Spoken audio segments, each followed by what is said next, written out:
Jesus Christ, the only solution. యెషయా గ్రంథము 44వ అధ్యాయము మొదటి వచనం నుంచి 8వ వచనం అనుకున్నటువంటి లేఖన భాగాన్ని మొదటి భాగంలో ధ్యానిద్దాం. ఇందులో దేవుడు చెరలో ఉన్నటువంటి యూదులను ఎలా ధైర్యపరుస్తున్నాడు అనేదాన్ని మనం 40వ అధ్యాయం నుంచి చూస్తూనే ఉన్నాం. కాకపోతే ఇంకొక విధానంలో వేరే మాటలతో, ముందు చెప్పిన మాటలు కాకుండా వేరే మాటలతో దేవుడు ఎలా ధైర్యపరుస్తున్నాడు యూదుల్ని అనేదాన్ని మనం చదువుకుంటాం. ఆయనను నా సేవకుడు యాకోబు, నేను ఏర్పరచుకున్న ఇశ్రాయేలు వినుము అని అంటున్నాడు మొదటి వచనంలో. ఆయనను అంటే దానికంటే ముందు దేనితోనో కనెక్ట్ అయింది అది, అప్పుడే ఆయనను అని అంటాం. ఏంటి ఆయనను అంటే 27-28 వచనాలు పైన 43వ అధ్యాయంలో 27-28 వచనాలు చూడండి. నీ మూలపితరుడు పాపము చేసిన వాడే, నీ మధ్యవర్తులు నా మీద తిరుగుబాటు చేసిన వారే, కావున నేను ప్రతిష్ఠితులకు నీ ప్రధానులను అపవిత్రపరిచితిని, యాకోబును శపించితిని, ఇశ్రాయేలును దూషణ పాలు చేసితిని. ఎందుకంటే జాతి ప్రారంభం నుంచే కాదు, మానవ జాతి ప్రారంభం దగ్గర నుంచి, ఏది ఇశ్రాయేలు జాతి ప్రారంభం దగ్గర నుంచి కాదు, మానవ జాతి ప్రారంభం దగ్గర నుంచే నీ మూలపితరుడు పాపం చేసిన వాడే, నీ మధ్యవర్తులు నా మీద తిరుగుబాటు చేసిన వారే. కాబట్టి నేను ప్రతిష్ఠితులకు నీ ప్రధానులను, అంటే రాజుల్ని, అధికారుల్ని, ప్రతిష్ఠితులకు ప్రధానులను అపవిత్రపరిచితిని, యాకోబును శపించితిని, ఇశ్రాయేలును దూషణ పాలు చేసితిని. మిమ్మల్ని శాపానికి అప్పగించాను, దూషణ పాలు చేశాను, మిమ్మల్ని చెరలోనికి పంపించి వేశాను. ఎందుకంటే ప్రారంభం మొదలుకొని మంచితనం అంటూ లేదు. 26వ వచనం చూడండి. నాకు జ్ఞాపకము చేయము, మనము కూడి వాదింతుము. నాకు జ్ఞాపకము చేయి. ఒకవేళ ఎప్పుడైనా చరిత్రలో నీవు కానీ, నీ మధ్యవర్తులు కానీ, నీ మూల పితరులు కానీ, ఎవరైనా సరే ఆదాం మొదలుకొని ఇంతవరకు నాకు జ్ఞాపకం చేయి. ఎప్పుడైనా ఒకవేళ మంచిగా ప్రవర్తించారేమో నాకు జ్ఞాపకం చేయము, మనము కూడి వాదింతము. ఇద్దరం వాదించుకుందాం. ఎలా మంచోడువో నిరూపించు, ఎలా కాదో నేను నిరూపిస్తాను. మనము కూడి వాదింతము. నీవు నీతిమంతుడుగా తీర్చబడినట్లు నీ వ్యాజ్యమును వివరించు. నీవు నీతిమంతుడు అని నిరూపించాలి. అలాంటి వ్యాజ్యం ఉంటే రా, మనం కూడి వాదిద్దాం అని చెప్పి అంటున్నాడు. నీ మూలపితరుడు పాపం చేసిన వాడే, నీ మధ్యవర్తులు నా మీద తిరుగుబాటు చేసిన వారే. ఇకేమని మాట్లాడతావు? మధ్యలో ఉన్న వాళ్ళు నీతిమంతులు కాదు, మూలపితరుడే పాపం చేశాడు, మధ్యవర్తి పాపం చేశాడు. ఇక మధ్యలో ఉన్న వాళ్ళు ఎలా ఉంటారు? గేదె చేలో వేస్తే దూడ గట్టును వేస్తుందని ఒక సామెత. గేదె చేలో వేసింది అనుకో, దూడ ఎక్కడ వేస్తుంది? చేలోనే వేస్తుంది కదా. ఇప్పుడు మూలపితరుడే పాపం చేస్తే ఆయన నుంచి వచ్చిన వాళ్ళు ఏం చేస్తారు? పాపమే చేస్తారు. మధ్యవర్తే పాపం చేస్తే ఆ మధ్యవర్తితో కింద ఉన్న వాళ్ళు ఏం చేస్తారు? పాపమే చేస్తారు. కాబట్టి నీవు నీతిమంతుడివి అని వ్యాజ్యం ఆడడానికి నీకు హేతువు లేదు. అందుకని నీ ప్రతిష్ఠితులకు ప్రధానుల్ని అపవిత్రపరిచాను, యాకోబును శపించాను, ఇశ్రాయేలును దూషణ పాలు చేశాను, అందుకని చెరలోకి పంపించాను అని చెప్పి ఆయనను అని కనెక్ట్ చేస్తున్నాడు. ఈ 44వ మొదటి వచనం. ఆయనను నేను ఇలా అపవిత్రపరిచిన, దూషణ పాలు చేసిన, శపించిన, నీవు నీతిమంతుడు కాకపోయినా, ఆయనను నా సేవకుడు యాకోబు. ఇన్ని జరిగినా యాకోబు ఎవరంట?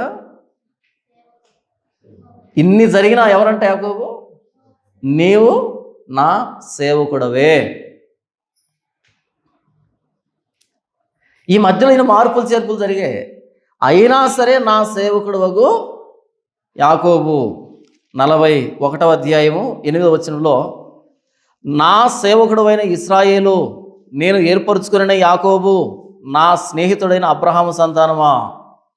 ఆ బిరుదులు చూడు. ఇంత జరిగినా నువ్వు నా సేవకుడివే, నేను ఏర్పరచుకున్న వాడవే, నా స్నేహితుడైన అబ్రహాము సంతానమే.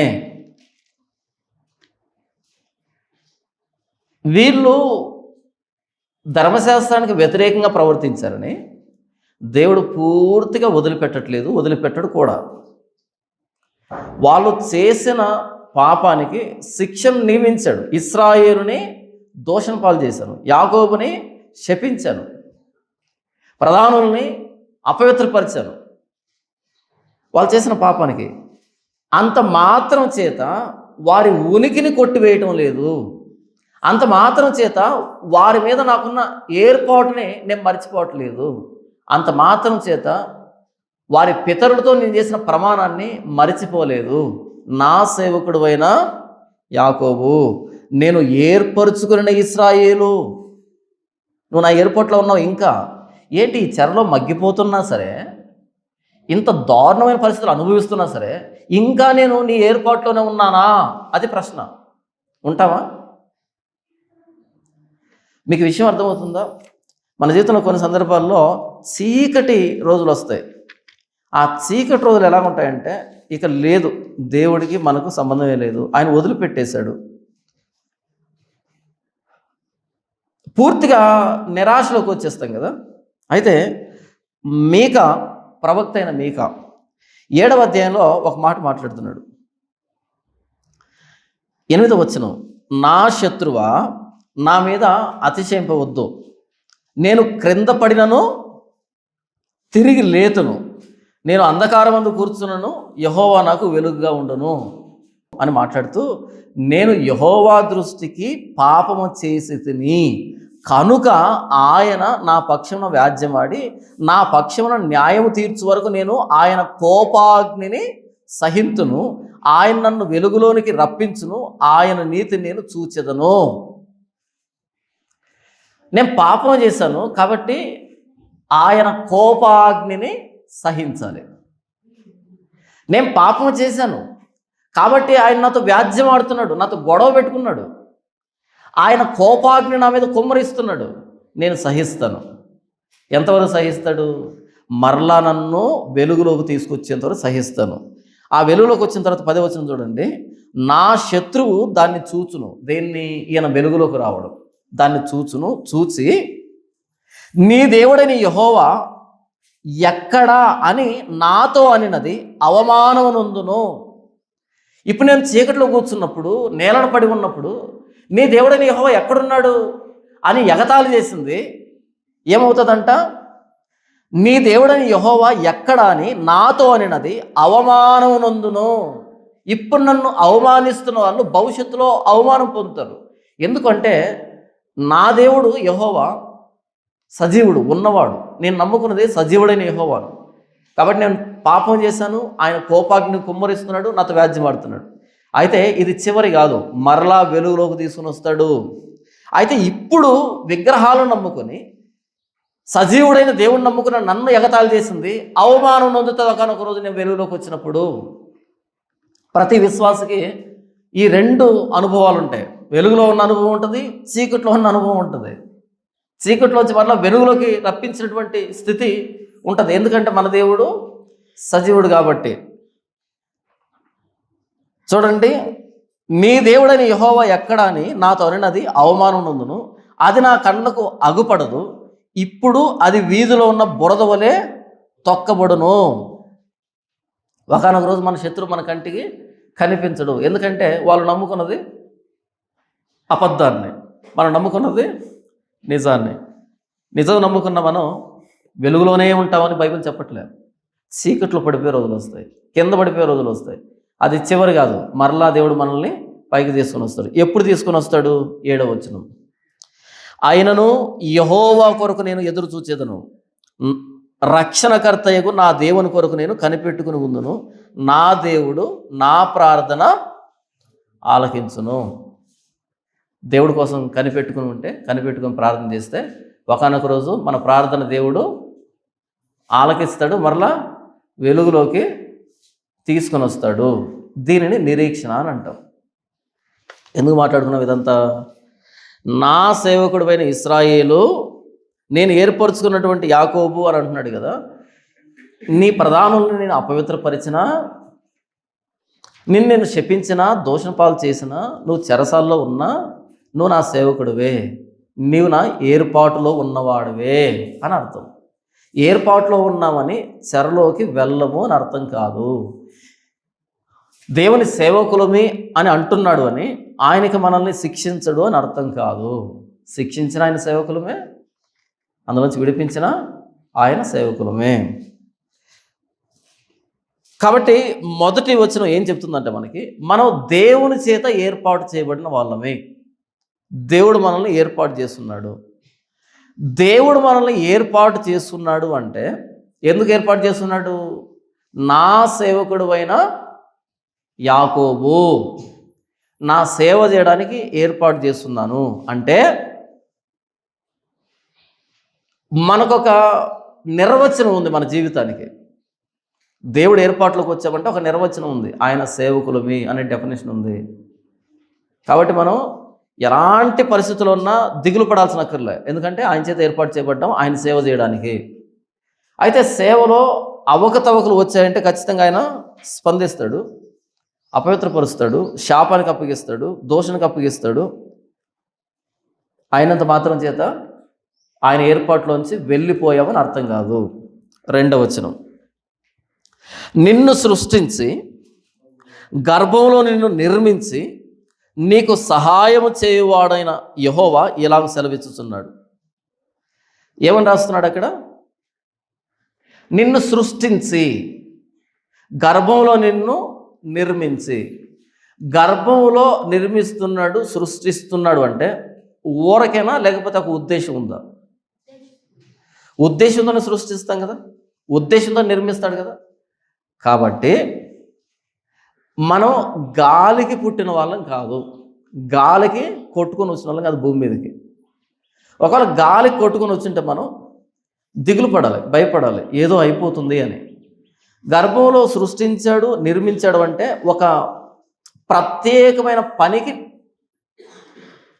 నిర్మించుకున్నాడు ఆయన. మనం దేన్నైనా తయారు చేస్తున్నామంటే ఏ పని లేకుండా ఖాళీగా ఉండదని దేన్ని చేయం, ఒక ఉద్దేశంతో మాత్రమే దాన్ని నిర్మిస్తాం మనం. మరి దేవుడు ఊరికే ఎందుకు నిర్మిస్తాడు? సామెతల గ్రంథంలో యెహోవా ప్రతి వస్తువును దాని పని కోసం చేశాడని రాయబడి ఉంటుంది. ప్రతి వస్తువు దానికి ఒక పని ఉంది. మరి మనకి ప్రతి వ్యక్తికి ఒక పని ఉంది. తల్లి గర్భంలో మనల్ని నిర్మించిన వాడు పని కోసం నిర్ణయించాడు, నిర్మించాడు, సృష్టించాడు. కాబట్టి మన తల్లిదండ్రులకి మనం ఎందుకు ఈ భూమి మీద పుట్టామో తెలియకపోవచ్చు. వాళ్ళకి ఏదో మాకు వారసులుగా ఉండడానికి పుట్టారు, మమ్మల్ని వృద్ధాప్యంలో చూసుకోవడానికి మేము కన్నాం, లేకపోతే మా పేరు కొనసాగించడానికి పలానా వ్యక్తి కొడుకు వీడు, కూతురు ఈవిడ అని చెప్పడానికి అనుకుంటారేమో వాళ్ళు. ఇక మనకు పుట్టారు కాబట్టి ఇక పోషించక తప్పదు. వాళ్ళు ఎలాంటి వాళ్ళు అయినా మనకు పుట్టారు కాబట్టి వాళ్ళు పోషించాల్సిందే, వాళ్ళని చూసుకోవాల్సిందే. కానీ మనం పుట్టిన ఉద్దేశం వాళ్ళకి తెలియదు, తల్లిదండ్రులకు తెలియదు, ఎందుకంటే వాళ్ళు కూడా మనలాంటి మనుషులే కాబట్టి. అయితే తల్లి గర్భంలో నిర్మించిన దేవుడు, సృష్టించిన దేవుడు ఒక ఉద్దేశంతో నిర్మిస్తున్నాడు. ఉద్దేశం లేకుండా ఎవరిని ఆయన నిర్మించట్లేదు. గలతీయులకు రాసిన పత్రికలో అపోస్తలుడైన పౌలు ఒక అద్భుతమైన మాటని చెప్తాడు. గలతీయులకు రాసిన పత్రిక 1వ అధ్యాయంలో 15వ వచనం, ఆయనను తల్లి గర్భమునందు పడినది మొదలుకొని నన్ను ప్రత్యేకపరిచి తన కృపచేత నన్ను పిలిచిన దేవుడు, నేను అన్యజనులలో తన కుమారుని ప్రకటింపవలనని. ఎందుకు అపోస్తలుడైన పౌలుని దేవుడు నిర్మించుకున్నాడు, సృష్టించుకున్నాడు, ప్రత్యేకపరుచుకున్నాడు అంటే నేను అన్యజనులలో తన కుమారుని ప్రకటించాలని. ఇశ్రాయేలు దేశానికి బయట ప్రభువైన యేసుక్రీస్తుని ప్రకటించడానికి దేవుడు నన్ను తల్లి గర్భంలో నిర్మించాడు, సృష్టించాడు అని అంటున్నాడు. అపోస్తలుడైన పౌలు జీవితంలో ఆయన దమస్కు మార్గంలో వచ్చినప్పుడు 2 కళ్ళు పోయాయి. 2 కళ్ళు పోయి 3 రోజుల పాటు గుడ్డివాడ, ఏమి తినలేదు, ఏం తాగలేదు. అలాంటి దశ ఎవరికి వచ్చింది? ప్రభువైన యేసుక్రీస్తుని అన్ని జనుల్లో ప్రకటించాలి అనే ప్రణాళికతో పుట్టిన ఆయన 3 రోజుల పాటు తడుములాడాల్సి వచ్చింది గుడ్డివాడిగా. అంతకంటే ముందు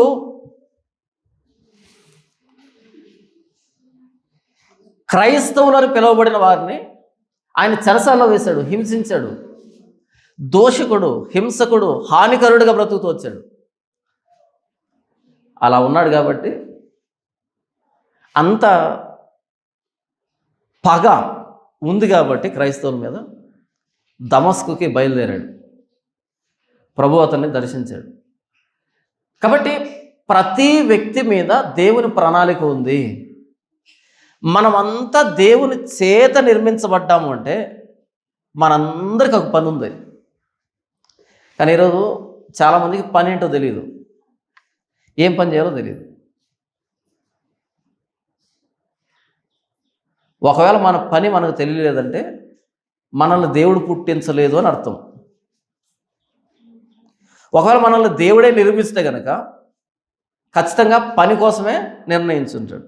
ప్రశ్న ఏంటంటే, ఇంతకీ నీ పని ఏంటి, నీ ఉద్దేశం ఏంటి, ఎందుకు పుట్టావు ఈ భూమి మీద అన్నది ప్రశ్న. నేను అడుగుతున్నది కాదు, బైబిల్ అడుగుతున్నాడు ప్రశ్న. అపోస్తలుడైన పౌలు అంటున్నాడు, నన్ను తల్లి గర్భంలో నిర్మించింది ఆయన తన కుమారుని ప్రకటించాలని, అన్యజనుల్లో ప్రకటించాలని. బాప్తిస్మా ఇచ్చే యోహాను పుట్టాడు. ఏం చేశాడంటే ఆయన తండ్రుల హృదయాన్ని పిల్లల తట్టు, పిల్లల హృదయాన్ని తండ్రుల తట్టు తిప్పాడు అంట.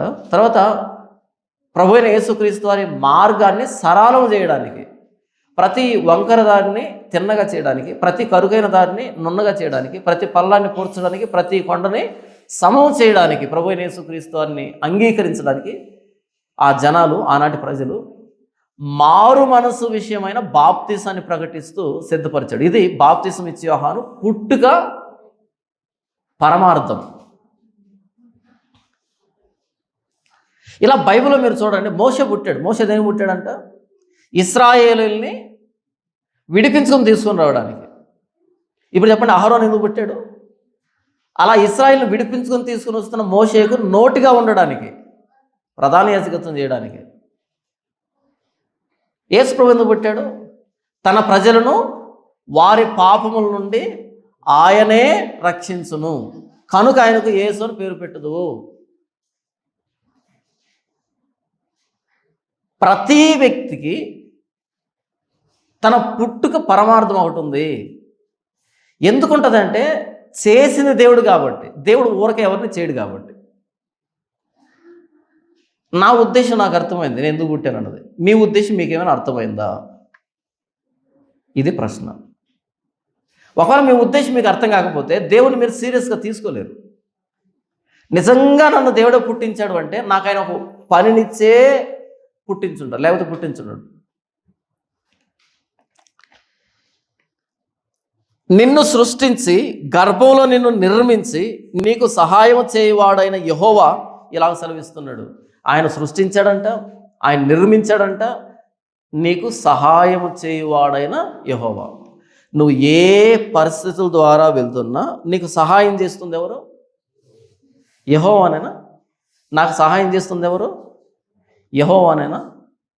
43వ అధ్యాయము 2వ వచనం, నీవు జలములలో పడి దాటునప్పుడు నేను నీకు తోడై ఉందును, నదులలో పడి వెళ్ళినప్పుడు అవి నీ మీద పొర్లి పారవు, నీవు అగ్ని మధ్యను నడుచునప్పుడు కాలిపోవు, జ్వాలలు నిన్ను కాల్చవు. ఎన్ని నదుల్లో పడి ప్రయాణం చేశామో, కష్టాలు, ప్రతికూల పరిస్థితులు, ఎన్ని నదులు ముంచడానికి మన మీదుగా పొర్లి పారాయో, ఎన్ని సముద్రపు అగాధాల్లో సంచరించామో, ఎంత నిప్పులు కొలిమిలు లాంటి కష్టాల్లో ప్రయాణం చేశామో, ఇప్పటికీ మనం ఇలా ఉన్నామంటే మన సహాయకుడు యెహోవా కాబట్టి.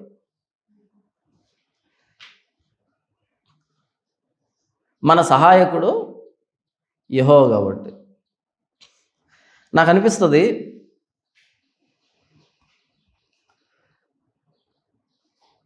ఎప్పుడైనా మీరు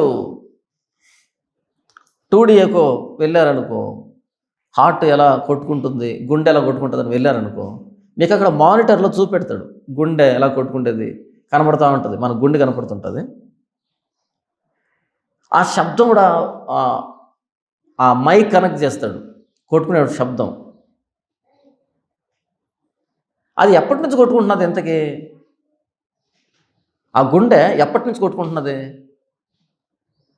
ఎప్పటి నుంచి? తల్లి గర్భంలో పిండంగా తయారవుతున్నామే. ఈ గర్భవతులను తీసుకొని వెళ్తే ఈ స్కానింగ్ సెంటర్కి అలా అది క్రీమ్ పూసి దాని మీద ఇలా తిప్పుతుంటారు. దాన్ని తిప్పుతూ ఉన్నప్పుడు 2 గుండెలు కొట్టుకుంటుంటాయి. ఒక గుండె ఎవరిది? తల్లిది. ఇంకొక గుండె ఎవరిది? వింతగా అనిపిస్తుంది. ఏంటి విచిత్రం, ఏంటి వింత అని. అప్పటి నుంచి కొట్టుకుంటున్నది అది. ఇప్పుడు మీ వయసు ఎంత? 60, 70, 80 ఉంటాయి. అప్పుడు ప్రారంభమైన అది ఈ రోజు దాకా కొట్టుకుంటుందంటే, మనం మధ్యలో చాలా సందర్భాలు ఏం చేస్తామంటే గుండె ఆగినంత పని అయింది అంటుంటాం. కానీ ఆగలేదు, చూసారా? గుండె ఆగినంత పని అయిందంటాం కానీ ఆగలేదు, చూసారా?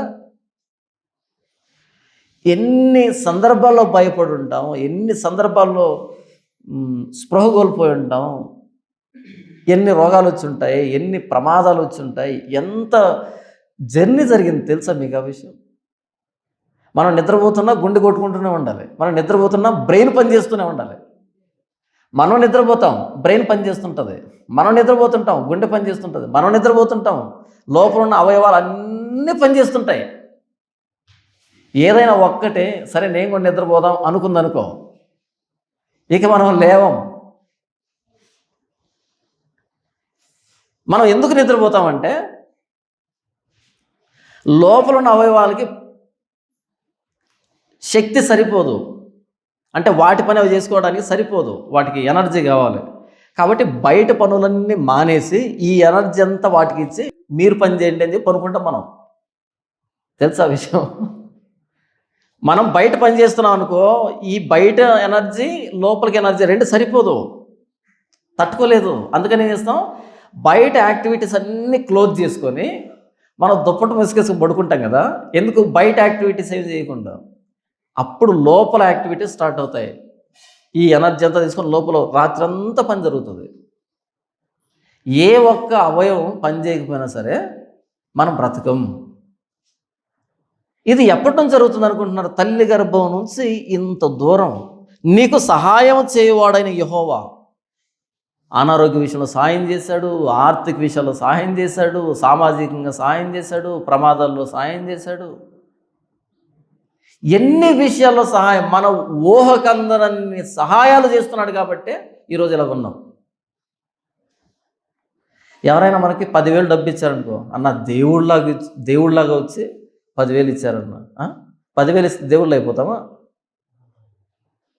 వాడిని 10,000 ఇచ్చింది నీ మీద ప్రేమతో కాదు, రేపు నీకు అవసరమైతే వాడిస్తాడు. కాబట్టి మనమే ఉత్తి పుణ్యానికి ఎవరికి సహాయం చేయం, అంత మంచి వాళ్ళం కాదు. మనం సహాయం చేసామంటే చాలా పెద్ద ప్లానే ఉంటుంది వెనకాల. ఉండదా?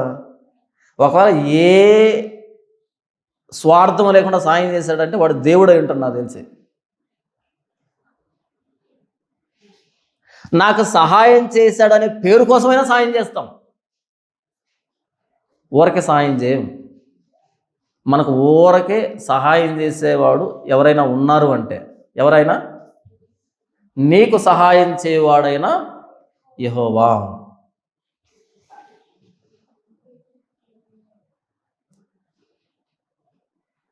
అర్ధరాత్రుల పూట నక్సలైట్లు తిరుగుతుంటారు అడవుల్లో, వాళ్ళని కాపాడుతుంది ఎవరు అనుకుంటున్నారు? దేవుడేనా? ఈరోజు వాడిని కాపాడకపోతే రేపు వాడికి రక్షణ లేదు కదా. క్రిమినల్ యాక్టివిటీస్ జరుగుతుంటాయి, ఎవరు కాపాడుతుంటారు వాళ్ళని? ఆయనే. మంచి వాళ్ళని కాపాడుతుంది ఆయనే, చెడ్డ వాళ్ళని కాపాడుతుంది ఆయనే. ఎందుకంటే రేపేముందో వాడి జీవితంలో, ఎల్లుండేముందో వాడి జీవితంలో, వచ్చే సంవత్సరం ఏముందో వాడి జీవితంలో, వాడి నుంచి వచ్చే భవిష్యత్ తరాల్లో ఎవరు ఎలా దేవుడికి ఉపయోగపడాలో వీని కాపాడాల్సిందే. నీకు సహాయం చేయవాడైన యెహోవా. మనం సముద్రంలో పడి వెళ్తున్నప్పుడు, నదుల్లో పడి వెళ్తున్నప్పుడు, అగ్నిజ్వాలలో పడి నడుస్తూ ఉన్నప్పుడు సహాయం చేసింది ఆయనే కాబట్టి ఇంకా బ్రతికి బట్టగట్టగలుగుతున్నాం. ఇది మన శక్తితోనో సామర్థ్యంతోనో జరుగుతున్నది కాదు. ఇప్పుడు ఉన్న పలంగా నా గుండె మొరాయించింది అనుకో, నేను అసలు కొట్టుకోలేనే, కానీ నేనేం చేయగలను? ఎమ్మెల్యేకి రికమెండేషన్ పెట్టుకోగలనా? ఎంపీకి రికమెండేషన్ పెట్టుకోగలనా?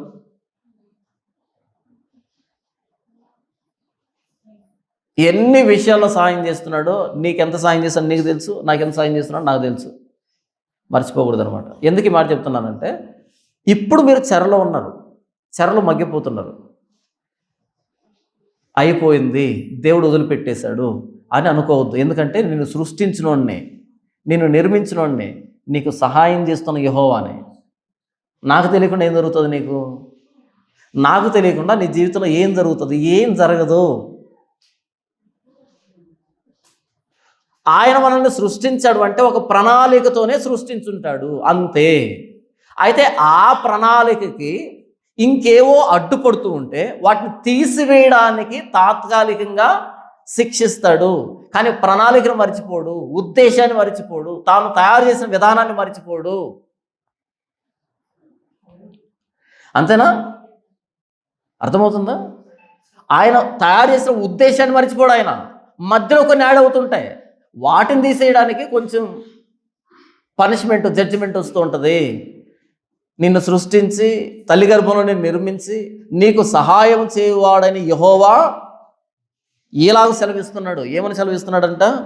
నా సేవకుడు యాకోబు, నేను ఏర్పరుచుకున్న యెషూరును భయపడకుము.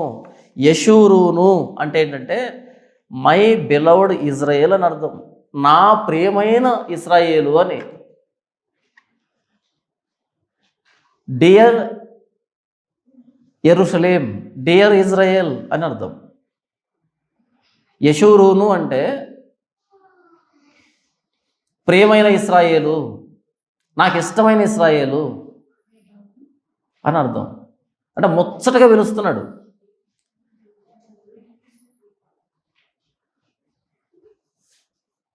ఎందుకు పిలుస్తున్నాడు? ఒక పేరు ఉన్నప్పుడు ఇంకొక పేరుతో ఎప్పుడు పిలుస్తాం? ప్రేమతో ఉన్నప్పుడు కదా. యెషూరును నా ప్రియమైన ఇజ్రాయేలు, యోధా అని పిలుస్తున్నాడు. ఎక్కడున్నారు వాళ్ళు? చెరలో ఉన్నారు. చెరలో ఉన్న వారిని అలా పిలుస్తున్నాడు అంటే మరలా ఆయన ప్రేమించడానికి బయటికి తీసుకుని వస్తాడు అని అర్థం. ఎందుకంటే ఆయన సృష్టించింది, నిర్మించింది, ఇంతకాలం సహాయం చేసింది ఆయన సేవకుడైన యాకోబు కాబట్టి, ఆయన ఏర్పాట్లో ఉన్నటువంటి యాకోబు కాబట్టి. 3వ వచనం, నేను దప్పిగల వారి మీద నీళ్లను, ఎండిన భూమి మీద జలప్రవాహములను కుమ్మరించేదను, నీ సంతతి మీద నా ఆత్మను కుమ్మరించేదను, నీకు పుట్టిన వారిని నేను ఆశీర్వదించేదను అని మాట్లాడుతున్నాడు. ఏంటంట? నేను దప్పిగల వారి మీద నీళ్లను, ఎండిన భూమి మీద జలప్రవాహములను కుమ్మరించేదను. దప్పికొనిన వారి మీద ఏం చేస్తాడంట? నీళ్ళని కుమ్మరిస్తాడంట. ఎండిపోయిన భూమి మీద నీళ్లు కుమ్మరిస్తే అది ఎలా పీల్చుకుంటుందో, లేకపోతే ఎండిపోయిన భూమి నీళ్ళ కోసం ఎలా ఎదురు చూస్తూ ఉంటుందో, అలా నేను దప్పికొనిన వాని మీద నా నీళ్లను కుమ్మరిస్తాను అని మాట్లాడుతున్నాడు. ఏంటి దప్పికొనడం అంటే? ఏ దప్పిక? ఒకని జీవితంలో దేవుడు లేకపోతే వాడి దప్పికను ఇంకెవ్వరు తీర్చలేరు. దప్పికతో కూడుకున్న జీవితం, స్పిరిచువల్ హంగర్ అంటారు. స్పిరిచువల్ హంగర్, స్పిరిచువల్ థర్స్ట్ అంటారు. దేవుడు లేకపోతే ఎండిపోయినటువంటి జీవితాలు అవుతాయి. ఏమవుతాయి? దేవుడు లేకపోతే ఎండిపోయిన జీవితాలు అవుతాయి మనవి.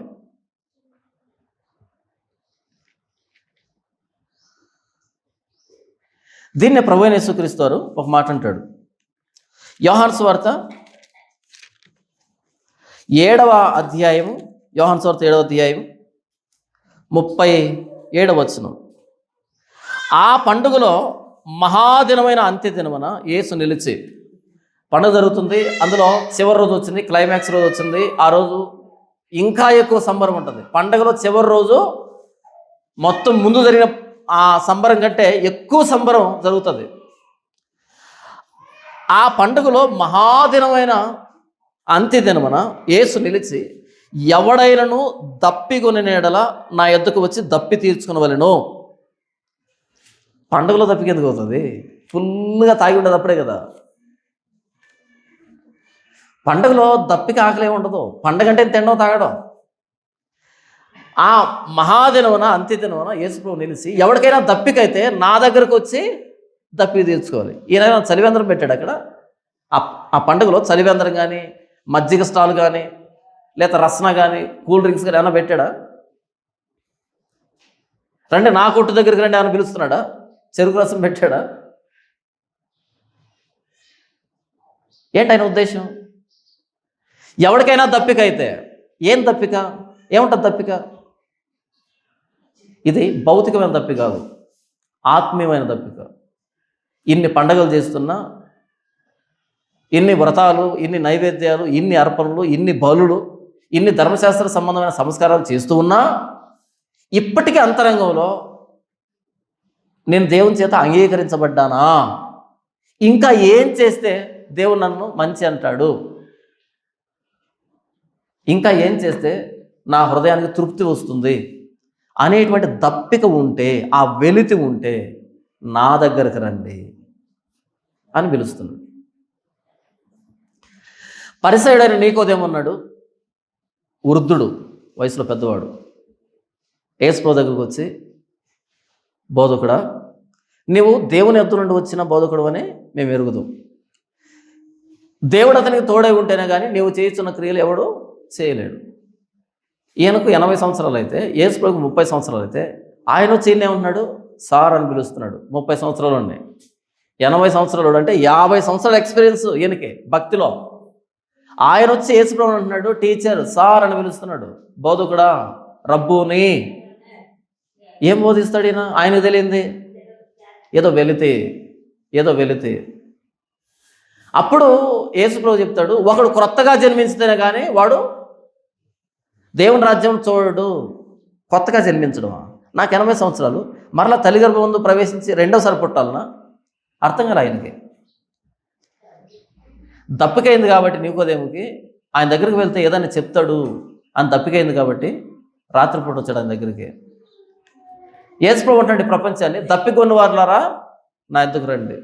మతం మార్చుకునే వాళ్ళు వద్దు, మతం మార్చుకునే వాళ్ళు యేసుప్రభు దగ్గరికి వద్దు. మీకు దప్పికైతే రండి నా దగ్గరికి. సమర స్త్రీ దగ్గరికి వచ్చి యేసుప్రభు అదే చెప్పాడు. ఏమని చెప్పాడు? అమ్మా, ఈ నీళ్లు తాగితే ఏమవుతుంది? ఈ నీళ్లు తాగితే మరలా దప్పిక అవుతుంది. అయితే నేను నీకు నీళ్ళు ఇచ్చాను అనుకో, ఆ నీళ్లు నిత్య జీవమునకై నీలో ఊరిడి నీటి బొగ్గగా ఉంటుంది. ఆవిడకు తృప్తి లేదు. ఒకరిని పెళ్లి చేసుకుంది, ఇంకొకరిని పెళ్లి చేసుకుంది, ఇంకొకరిని పెళ్లి చేసుకుంది, ఇంకొకరిని పెళ్లి చేసుకుంది, తృప్తి లేదు. దప్పిక, వెలితి. నేను నీళ్ళు ఇస్తాను నీకు, ఈ నీళ్ళు తాగితే ఇక నీకు దప్పిక కాదు.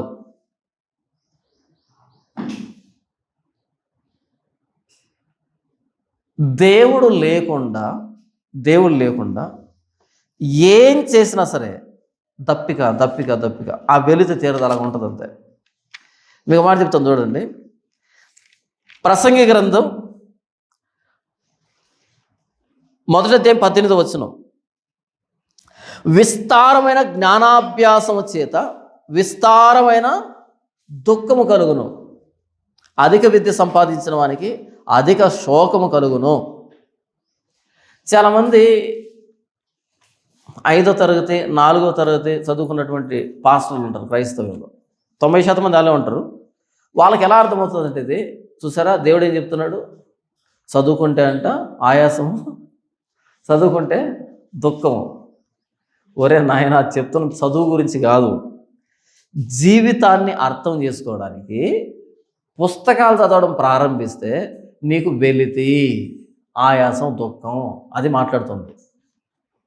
దేని గురించి మాట్లాడుతున్నాడు ప్రసంగి? లోక చదువుల గురించి కాదు మాట్లాడుతుంది ఆయన. జీవితం అనే విషయాన్ని అర్థం చేసుకోవడానికి పుస్తకాలు రాయబడ్డాయి. అలాంటి పుస్తకాలు చదివి జీవితాన్ని అర్థం చేసుకోవాలంటే నీకు ఎంత చదివితే అంత ఆయాసం తక్కువ తప్ప నీకేం జీవితానికి అర్థం తెలియదు. అక్కడ అలా ఎలా ఉందని అక్కడ లేదు కదా, అక్కడ అలా లేదు కదా, నువ్వేదో చెప్తున్నావు అంతేనా ప్రశ్న? అక్కడ అలా లేదు జానపాల్, నువ్వే ఏదో కల్పించుకొని చెప్తున్నావు. మొదటి అధ్యాయం 2వ వచనం, వ్యర్థము వ్యర్థమని ప్రసంగి చెప్పుచున్నాడు. వ్యర్థము వ్యర్థము సమస్తం వ్యర్థమే, సూర్యుని క్రింద నరులు పడుచుండు పాటు అంతటి వలన వారికి కలుగుతున్న లాభమేమి? తరం వెంబడి తరం గతించిపోతున్నది, భూమి ఒక్కటే ఎల్లప్పుడూ నిలుచున్నది. దేని గురించి మాట్లాడుతున్నాడు? చదువుల గురించా, జీవితాన్ని గురించా? తరాలు తరాలు వెళ్ళిపోతున్నాయి, భూమి శాశ్వతంగా ఉంది. ఇప్పుడు నేను మాట్లాడుతుంది జీవితాల గురించా, తరాల గురించా, మానవ జీవితాన్ని గురించా, లేకపోతే చదువుని గురించి, టెక్నాలజీ గురించి మాట్లాడుతున్నాడా? చదువు అనేది ఏంటంటే మన చుట్టూ ఉన్న సమాజాన్ని అర్థం చేసుకోవడం. ఈ సమాజాన్ని ఎంత అర్థం చేసుకుంటే దేవుని అర్థం చేసుకోవడానికి అంత వీలుంటుంది. ఈ సమాజాన్ని అర్థం చేసుకోవడం అంటే దేవుని అర్థం చేసుకోవడం, ఈ సృష్టిని అర్థం చేసుకోవడం అంటే దేవుని అర్థం చేసుకోవడం. ఎంతైనా చదువు, దేవుని నేను శభాష్ అంటాడు. కానీ దేవుణ్ణి పక్కన పెట్టి జీవితాన్ని అర్థం చేసుకోవడానికి ఎవరో రాసిన పుస్తకాలని, ఫిలాసఫీలు పట్టుకొచ్చి చదువుకుంటున్నావు అనుకో, నీకు ఆయాసం, దుఃఖం తెగదు. చూడండి 17వ వచనం, నా మనసు నిలిపి జ్ఞానాభ్యాసమును వెర్రితనమును మతిహీనతను తెలుసుకున్నట్టుకు ప్రయత్నించుతని. వేటి మీద ఎక్స్పెరిమెంట్ చేస్తున్నాడంట? మానవుడికి ఎక్కడ సంతోషం ఉంది అనే దానికి జ్ఞానాభ్యాసం చేశాడంట. సంతోషం అనిపించలే.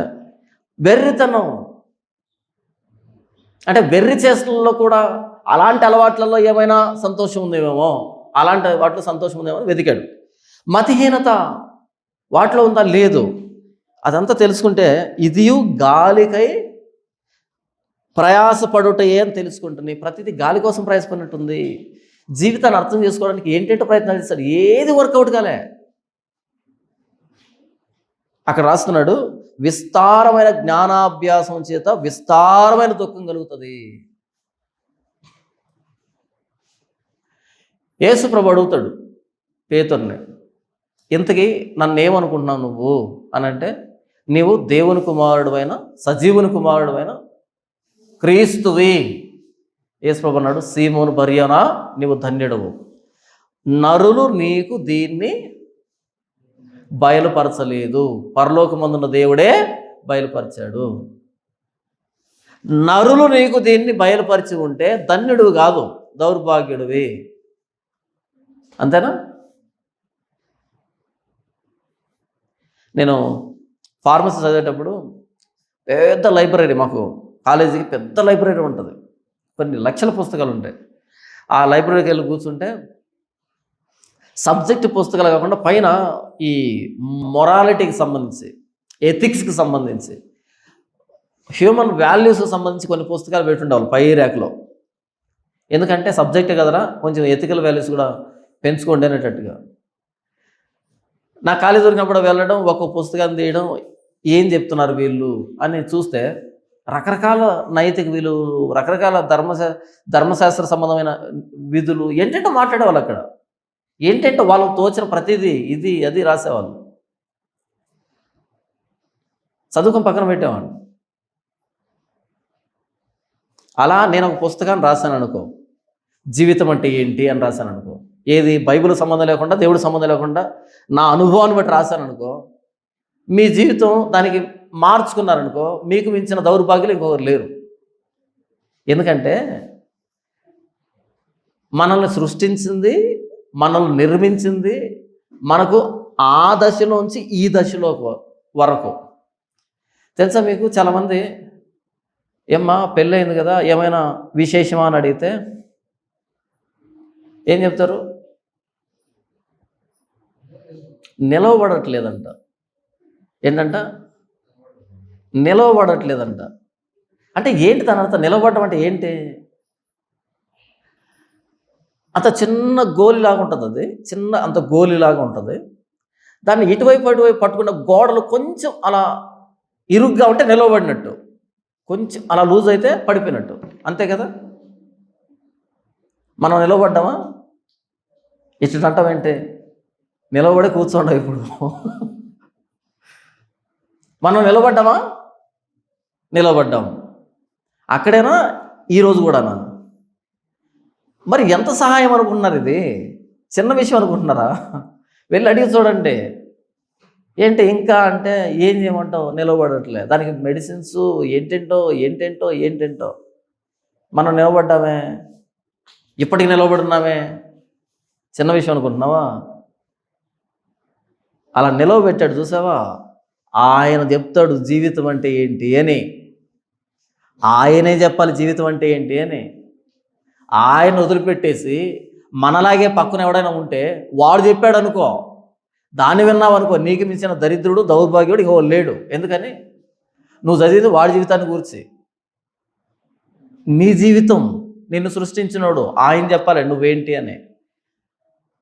ఆ జీవితాన్ని గురించి పుస్తకాలు చదవడం, జ్ఞానాన్ని సంపాదించడం కోసం ప్రయాసపడ్డావు అనుకో, ఆయాసము, దుఃఖం, శోకం దొరకదు, నీకు మీనింగ్ దొరకదు ఈ జీవితంలో.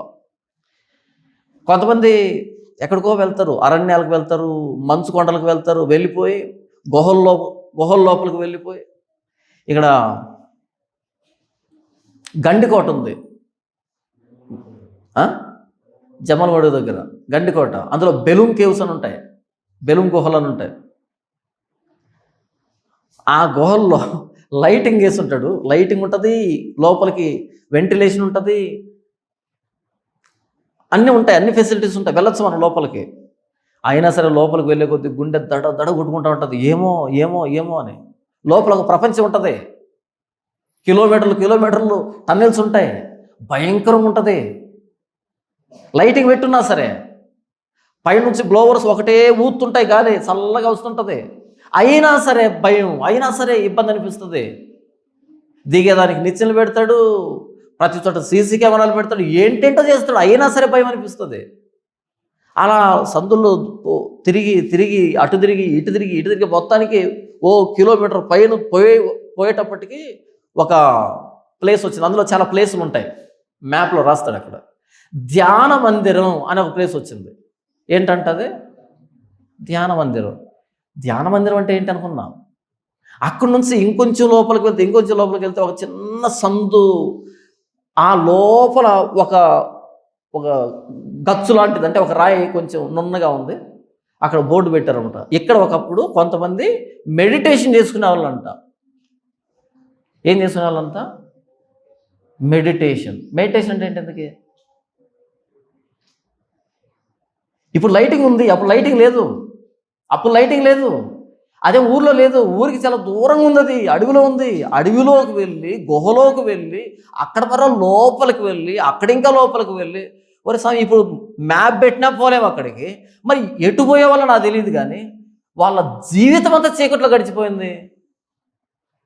దానివల్ల చచ్చిపోవచ్చు కదా. నాకు అనిపించింది అదే, ఇంత చీకట్లో బతికే కంటే చావడం మేలు కదా. మీకు వెలగల కదా.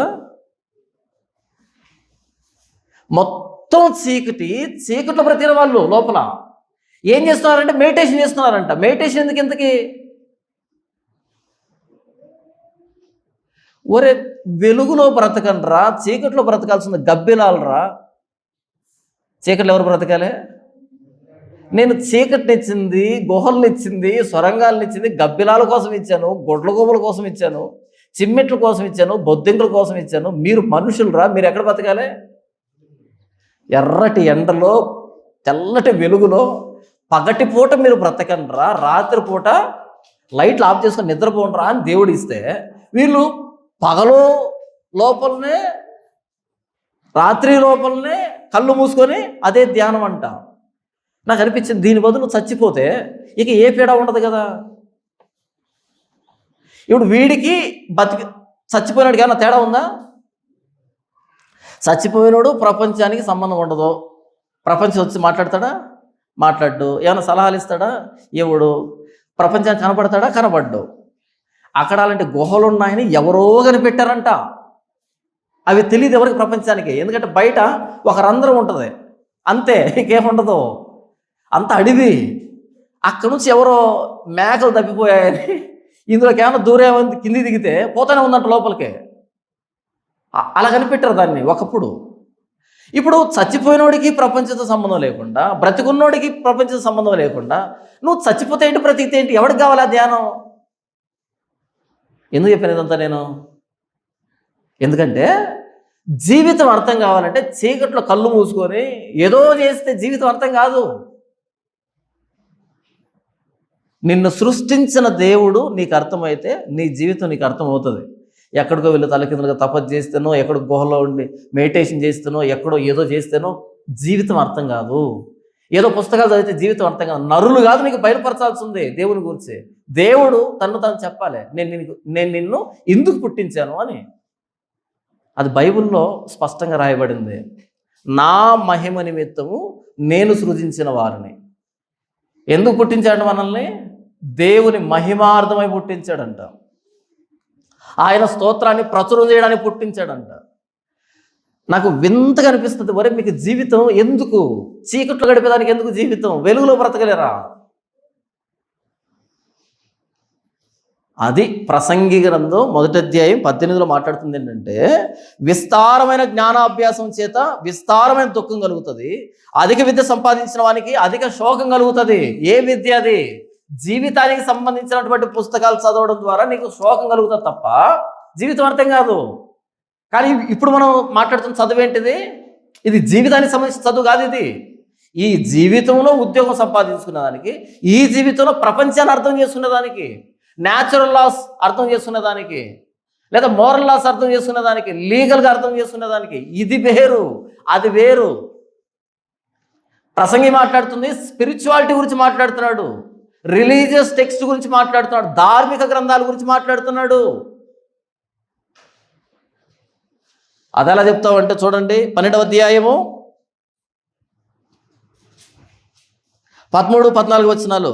ఇదంతా వినిన తర్వాత, ఏదంతా? ప్రసంగి గ్రంథం 1వ అధ్యాయం 2వ వచనం నుంచి మొదలుపెట్టి ఇదంతా విన్న తర్వాత తేలిన ఫలితార్థం ఇదే: దేవుని యందు భయభక్తులు కలిగి ఉండి ఆయన కట్టడలను అనుసరించి నడుచుచుండవలెను. మానవ కోటికి ఇదియే విధి.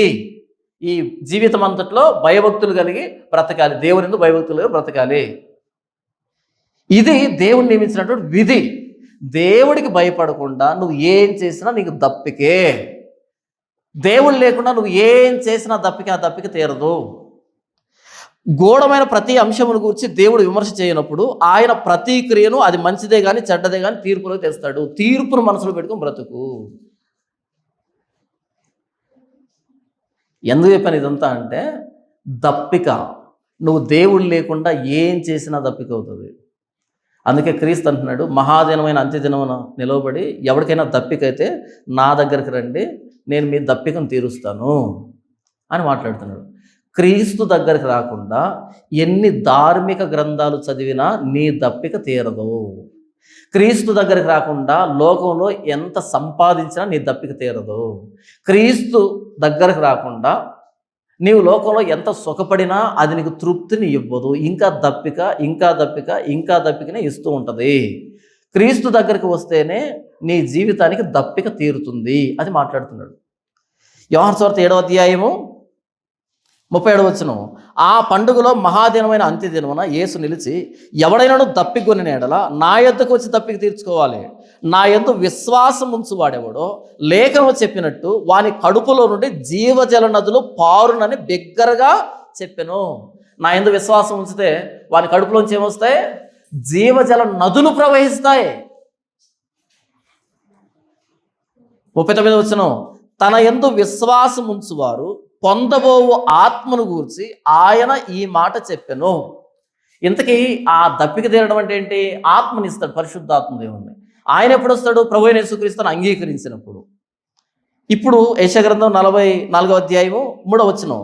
నేను దప్పిగల వాని మీద నీళ్లను, అంటే ఇక్కడ నీళ్ళు అంటే ఏంటి? నీళ్ళు అంటే ఏంటి? ఇక్కడ ఇంతకుముందు నేను చెప్పాను నేను. అక్కడ ఏసుకో తప్పిక తీరుస్తా అంటే ఏమి ఇస్తాడంట?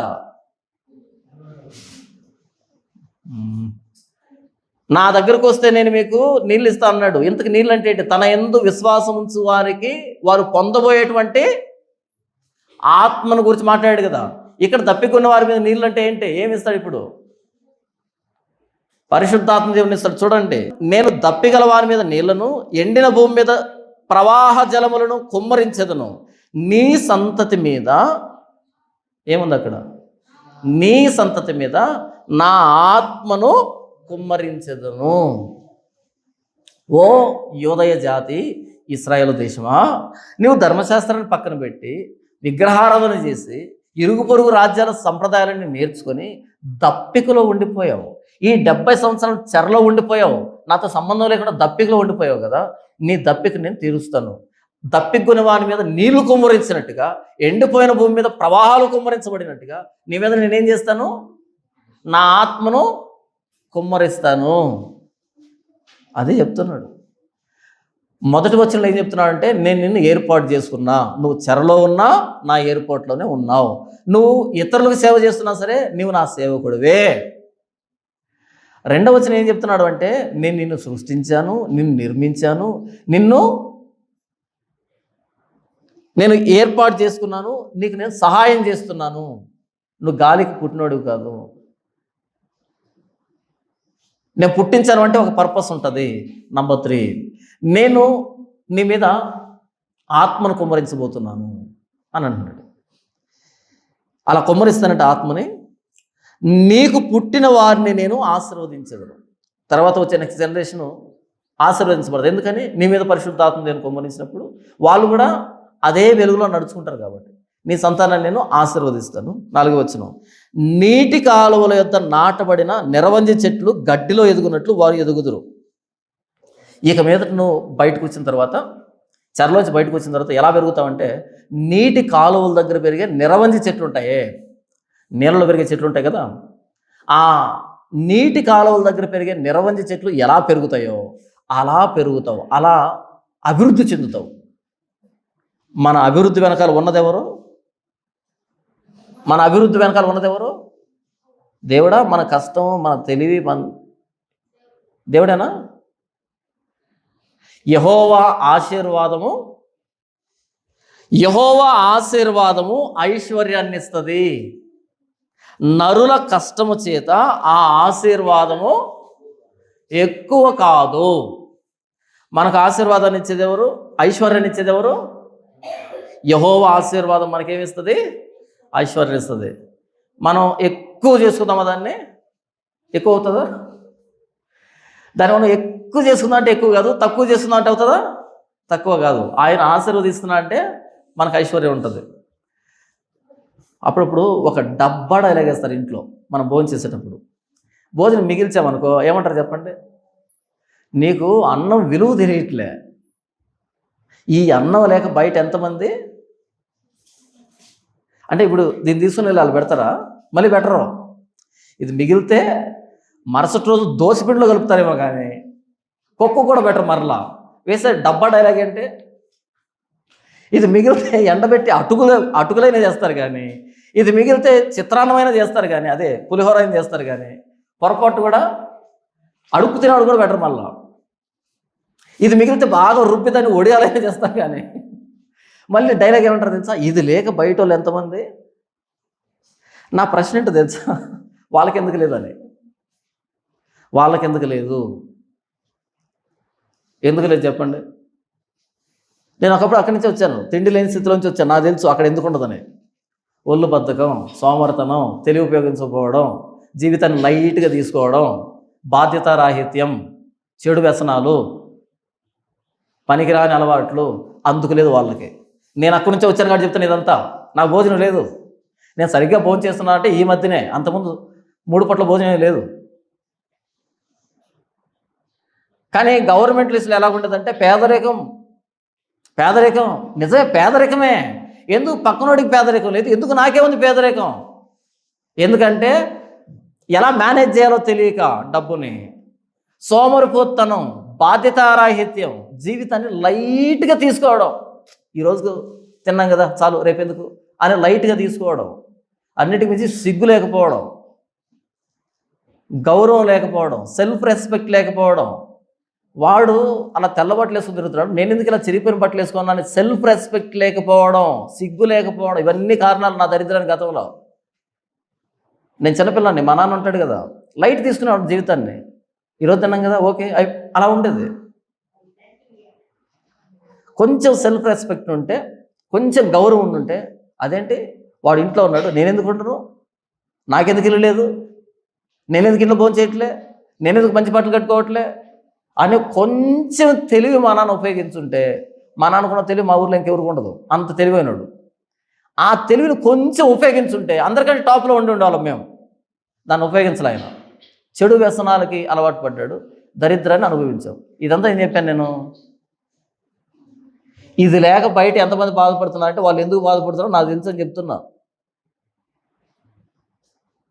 ఇది ఎలా వచ్చిందంటే ఈ కంచంలోకి, నువ్వు కష్టపడితే రాలే, యెహోవా ఆశీర్వాదం ఐశ్వర్యాన్ని ఇచ్చింది. ఆయన సెలవు లేక భోజనం చేసి తృప్తి పొందగలవాడు ఎవడు? ప్రసంగి, రెఫరెన్స్ చెప్పండి. ప్రసంగి గ్రంథం 2వ అధ్యాయము 25వ వచనం. ఆయన సెలవు లేక భోజనం చేసి సంతోషించుట ఎవరికి సాధ్యము? మనం భోజనం చేస్తున్నాం అంటే ఎవరి సెలవుతో? దేవుని సెలవుతో. వస్తున్నాం అంటే ఎవరి సెలవుతో? ఆయన సెలవే. కాబట్టి మధ్యలో డబ్బా డైలాగ్ లేకండి. నేను కష్టపడ్డాను, నేను అది చేశాను ఇది చేశాను, అలా రాదు. ఆయన పెడుతున్నాడు, తింటున్నాం, పెట్టాడు కదా, తినే ఇబ్బంది ఏంటి? అందుకే నేను భోజనానికి రెస్పెక్ట్ ఇవ్వను, భోజనానికి రెస్పెక్ట్ ఇవ్వను. భోజనం పెట్టేవాడికి రెస్పెక్ట్ ఇస్తా, అంటే వడ్డించేవాడు కానీ కాదు, ఆయనకి ఆయనకి రెస్పెక్ట్ ఇస్తా. ఇది వేస్ట్ చేయకూడదు, మళ్ళీ ఎట్టొస్తుందో. ఆయన నన్ను ప్రేమించినంతకాలం ఇస్తూనే ఉంటాడు, తినచ్చు. వన్స్ ఆయన ఆపాడు అనుకో, నేను ఎంత కూడబెట్టినది మిగలదు. కూడబెట్టద్దు అని చెప్పట్లే, వేస్ట్ చేయమని చెప్పట్లే, ఈ సత్యాన్ని బుర్రలో పెట్టుకుందామని చెప్తున్నాం. ఆయన ఆశీర్వదిస్తున్నాడు కాబట్టి తింటున్నాం, ఆయన ఆశీర్వాదం ఆగిపోతే తినలేం, అది చెప్తున్నా నేను, అంతే. కాబట్టి ఈ బయట వాళ్ళు మాట్లాడుకుంటుంటారు అన్నం పరబ్రహ్మ స్వరూపం అని, అలాంటి డైలాగులు వేయద్దు అంటున్నా. అన్నానికి ఏం తెలియదు పాపం, తెలుసా? దాన్ని తింటుందో మనిషో తెలియదు, పందో తెలియదు దానికి. అన్నం అనేది పదార్థం మాత్రమే. అన్నాన్ని ఇస్తున్నోడికి రెస్పెక్ట్ ఇవ్వాలి. ఏలియా కేరీతి వాగు దగ్గర ఉన్నాడు, భోజనం వచ్చిందా? వస్తుంది, వస్తుంది, భోజనం వస్తుంది. మనకు కావాల్సింది దేవుడు, భోజనం కాదు.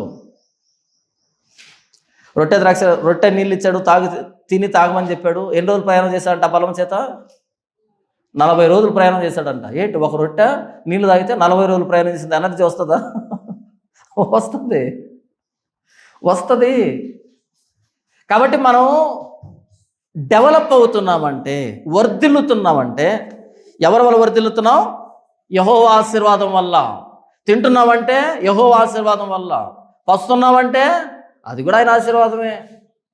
బాగా ఫ్యాటీ లివర్ ఎక్కువైంది నీకు, లేకపోతే కొవ్వు బాగుపట్టావు, కొంచెం కరగాలనైనా అని కరగబెడతాడు, అది కూడా మన కోసమే. తెలుసా మీకు ఆ విషయం? బాగా కొవ్వుబడి ఉంటాం కదా, కరగబెట్టడం కూడా ఆయన ఆశీర్వాదమే, హెల్త్ కోసం. చూడండి 4వ వచనం. నీటి కాలువల యొద్ద నాటబడిన నిరవంజి చెట్లు గడ్డిలో ఎదుగునట్లు వారు ఎదుగుతురు. మనం ఎదగడానికి, మన ఎదుగుదలకి, మన అభివృద్ధికి కారణం ఎవరు? దేవుడు. నేను నిన్ను నిరవంజి చెట్లు పెరిగినట్టుగా, ఏపుగా, పచ్చగా, త్వరగా పెరిగేటట్టు చేస్తా. చెరలోంచి బయటకు తీసుకొచ్చి. మీరేమనుకుంటున్నారంటే ఎండిపోయాం, భూమి ఎండిపోయి ఎలాగైతే నీళ్ళ కోసం ఎదురు చూస్తుందో అలా ఎండిపోయినట్టున్నారు కదా. కాదు, మీ మీద నీళ్ళ ప్రవాహాన్ని ప్రవహింపజేస్తాను. ఎండిపోయామనుకున్న మీరు నిరవంజి చెట్లు ఎదిగినట్టుగా ఎదుగుతారు, మరలా రాజ్యం అవుతారు, మరలా మీకు పరిపాలన వస్తుంది, మరలా మీరు చుట్టుపక్కల రాజ్యాలు ప్రభావితం చేస్తారు, గొప్పోళ్ళు అయిపోతారు, త్వరగా ఎదుగుతారు, పచ్చగా ఎదుగుతారు, గుబురుగా ఎదుగుతారు. ఎందుకంటే నీళ్ళ కాలువ పక్కనున్నారు మీరు. నేనే నీళ్ళ కాలువనే. నా ఊట. చెరలో ఉన్న వాళ్ళతో మాట్లాడుతున్న మాటలు ఇవి. 5వ వచనం. ఒకడు నేను యెహోవా వాడను అనును, మరి ఒకడు యాకోబు పేరు చెప్పుకొనును, మరి ఒకడు యెహోవా వాడునని తన చేతితో వ్రాసి ఇశ్రాయేలును మారు పేరు పెట్టుకొనును. అంటే ఇక్కడ పర్యాయపదంగా మారిపోయింది. యాకోబు అన్న యెహోవా అన్న అంతా ఒకటే, మేము ఇప్పుడు దూరస్తులం కాదు అనే పర్యాయపదంగా మారిపోయింది. యెహోవా అని పేరు పెట్టుకుంటాడు, యాకోబు అనే మారు పేరు పెట్టుకుంటాడు. ఎందుకంటే నేను మీ మీద నా ఆత్మను కుమ్మరించాను. ఇప్పుడు మీరు వేరుగా లేరు, నేను వేరుగా లేను, అంతా కలిసి ఉన్నాం. 6వ వచనం, ఇశ్రాయేలీల రాజైన యెహోవా వారి విమోచకుడైన సైన్యములకు అధిపతిగా యెహోవా ఇలా సెలవిస్తున్నాడు. రాజు ఎవరంటే ఇశ్రాయేలీలకి, ఇశ్రాయేలీల రాజైన యెహోవా. చిట్ట చివరి రాజు ఎవరు ఇశ్రాయేలీలకి? యూదులకి చిట్ట చివరి రాజు ఎవరు? మధ్యాహ్నం నుంచి ఇశ్రాయేల్ రాజులు యూదా రాజులు ఇద్దరు నేర్చుకోవాలి. ఎవరు? సిద్కియా అయిపోయింది, చెరలో ఉన్నారు. ఇప్పుడు రాజు ఎవరు? ఇశ్రాయేలీలకి యూదులకి లేడు, రాజు లేడు. ఏమంటున్నాడు దేవుడు? ఇశ్రాయేలీల రాజైన యెహోవా, నేను మీ రాజుని, నేను మీ పరిపాలకుడిని. యెషయా గ్రంథం 6వ అధ్యాయంలో ఉజ్జియా మృతి నొందిన సంవత్సరమున అత్యున్నతమైన సింహాసనమందు సైన్యములకు అధిపతిని యెహోవా కూర్చొని ఉండడం చూసాం. అంటే ఎవరు? ఉజ్జియా కాదురా రాజు, నేను పరిపాలిస్తున్నాను మిమ్మల్ని. ఇక్కడ ఏమంటున్నాడు? ఇశ్రాయేలులారా, మీరు రాజు ఎవరు అనుకుంటున్నారు? సైన్యములకు అధిపతిని యెహోవా, నేను మీ రాజునే. నేను మీ రాజునైతే నా నుంచి ఈ బబులోను దేశం మిమ్మల్ని అడ్డగించగలదా?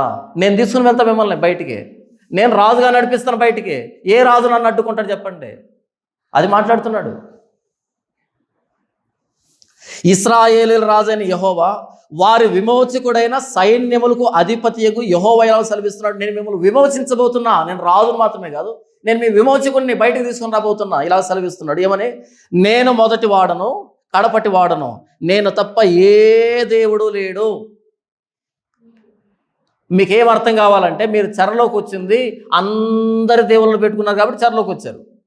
ఇప్పుడు మీకు అర్థం కావాల్సింది ఏంటంటే, నేను తప్ప వేరొక దేవుడు లేడు. ఇది మిగిలిన ప్రపంచానికి గుండెల్లో ఓడిచేటట్టుగా అనిపిస్తుంది. మనం ఇలా ఉన్నాం కదా, ఒకరు ఏమన్నా పిడుబాకు తీసుకొచ్చి ఇక్కడ పొడిచాడు అనుకో, ఊపిరి తిరగదు మనకి, గుండెలో పడవడం అంటారు దాన్ని. ఈ మాట మిగిలిన ప్రపంచానికి, మిగిలిన మతాలకి ఇక్కడ పొడిచినట్టు ఉంటుంది. పిడిబాగుతో కాదు, పెద్ద గుణపోత పొడిచినట్టు ఉంటుంది, ఊపిరి తిరగదు. ఏంటి? నేను తప్ప, ఆయన చెప్పుకున్నాడు కానీ నేను దేవుణ్ణి అని చెప్పొచ్చుగా. చెప్పుకున్నాడు, ఏం చెప్పాలి? నేను దేవుణ్ణి అని చెప్పుంటే మనం అందరితో స్నేహంగా ఉండేవాళ్ళం. క్రైస్తవులంతా మంచి భూమి మీద ఎవరు లేరురా అనేటట్టు ఉండేవాళ్ళమే. క్రైస్తవులు ఎంత శాంతి కాముకులు అంటే అనేటట్టు ఉండుండేది. కానీ ఏం రాశారు తెలుసా అక్కడ? నేను దేవుణ్ణి అని చెప్పలే, నేను తప్ప, నేను కాకుండా ఇంకో దేవుడు ఉన్నాడా? మరి ఈ మాట ఎలాగుంటుంది అనుకుంటున్నారు? ఇదే బైబిల్ ఇలాగే ఉంది. మన వాళ్ళకి చెప్తున్నారు తెలుసా? మీ దేవుడు మీకు గొప్ప, మా దేవుడు మాకు గొప్ప. ఇది చెప్పడానికి పాస్టర్ కావాలా? ఇది చెప్పడానికి పాస్టర్ కావాలా?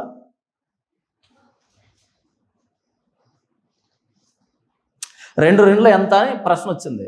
ఒకడు 6 అని రాశాడు, ఒకడు 5 అని రాశాడు, ఒకడు 10 అని రాశాడు, ఒక 4 అని రాశాడు. ఇప్పుడు టీచరు దేనికి కరెక్ట్ కొట్టాలి?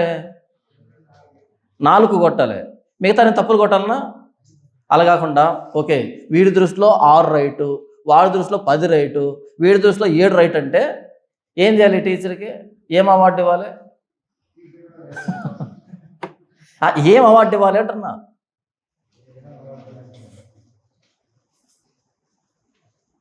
పోనీ క్లాస్లో ఉన్న వాళ్ళంతా 6 అని రాశారు, 1000 మంది 6 అని రాశారు, తప్పేనా? 1000 మంది 6 అని రాశారు, తప్పేనా? 1000 మంది రాస్తే. పోనీ 1,00,000 మంది రాశారు 6 అని, తప్పేనా? 1,00,00,000 మంది రాశారు, తప్పేనా? ఒక్క రాశారు 4 అని, ఈ ఒక్కడే కరెక్టా? సత్యము ఒక్కటే ఉంటుంది, సత్యానికి తోడు ఉండదు. ఈ ప్రపంచంలో ఒంటరిది అంటే ఏంటి అంటే సత్యం అంటారు. సత్యం ఒంటరిది. అబద్ధానికి బంధువులు, స్నేహితులు, శ్రేయోభిలాషులు, సపోర్టర్స్, ఫ్యాన్స్ చాలామంది ఉంటారు. ఎందుకంటే ఈ అబద్ధాన్ని దాచిపెట్టారంటే ఇంకొక అబద్ధం, దీన్ని దాచిపెట్టారంటే ఇంకొక అబద్ధం, ఇంకొక అబద్ధం. అన్ని అబద్ధాలు తోడుంటాయి. నిజానికి ఎవరు తోడు ఉండరు, ఉండకూడదు. నిజం ఒక్కటే, సత్యం ఒకటే. నేను తప్ప వేరొక దేవుడు, నేను తప్ప ఏ దేవుడు లేడు, అంతే. ఈ మాట చెప్తున్నప్పుడు యెషయాకి ఎంత ప్రెజర్ ఉంటుంది. అందరూ పెట్టుకున్నారు ఇళ్లలో దేవుళ్ళని. తర్వాత ఇర్మియా గ్రంథంలో మేము చూపెడతా మీకు, నేను ఎలా ఆరాధన చేస్తున్నారు ఇతర దేవతలని చూపెడతా ఇర్మియా గ్రంథాన్ని ఎక్స్ప్లెయిన్ చేసేటప్పుడు.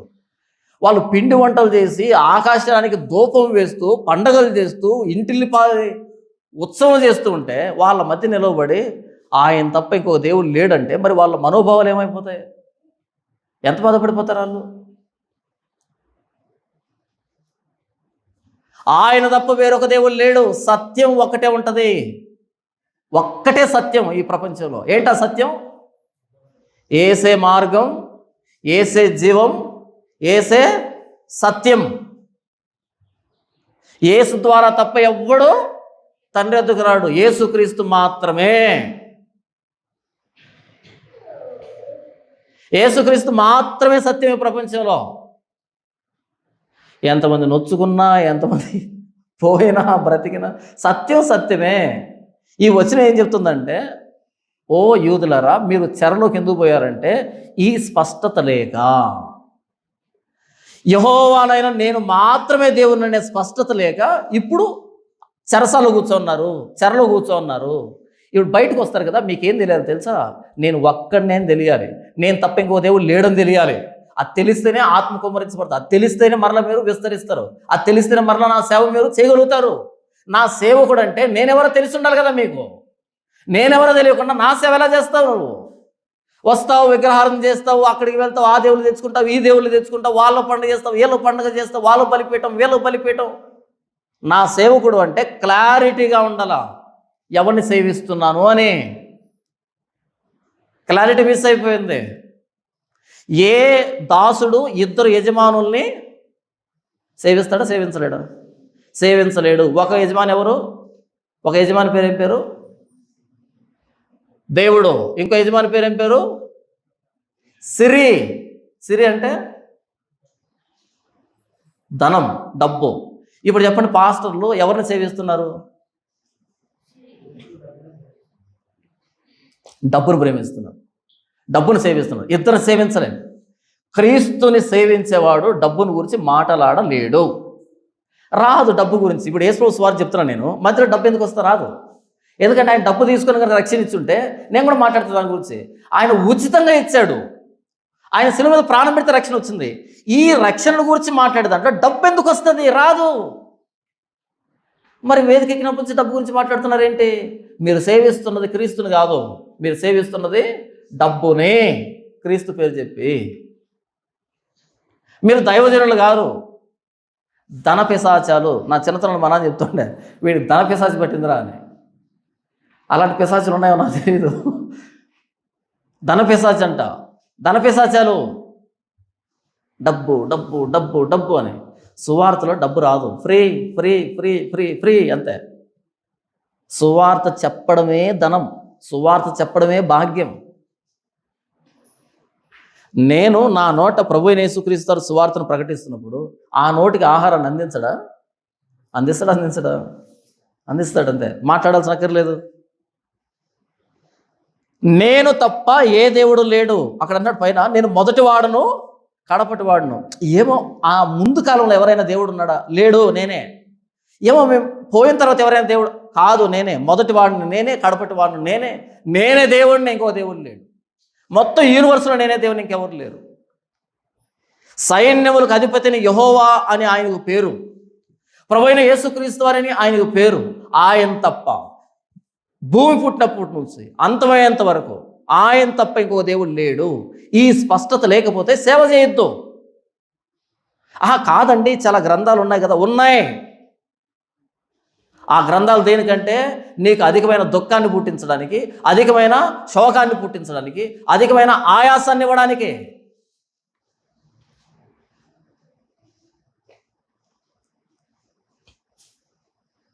ప్రశ్న, భారతదేశ రాజధాని పేరేంటి డాష్. ఆ డాష్లో రాశాడంటే వీడు అడిషనల్ అడుగుతున్నాడు ఒక 10 అడిషనల్ రాసేసాడు ఆన్సర్. నిజమే అంటుందా?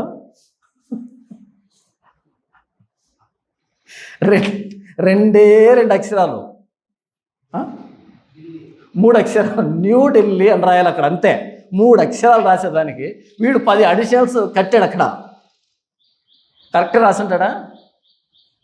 మనలో మనమాట ఏ రాసింటాడు?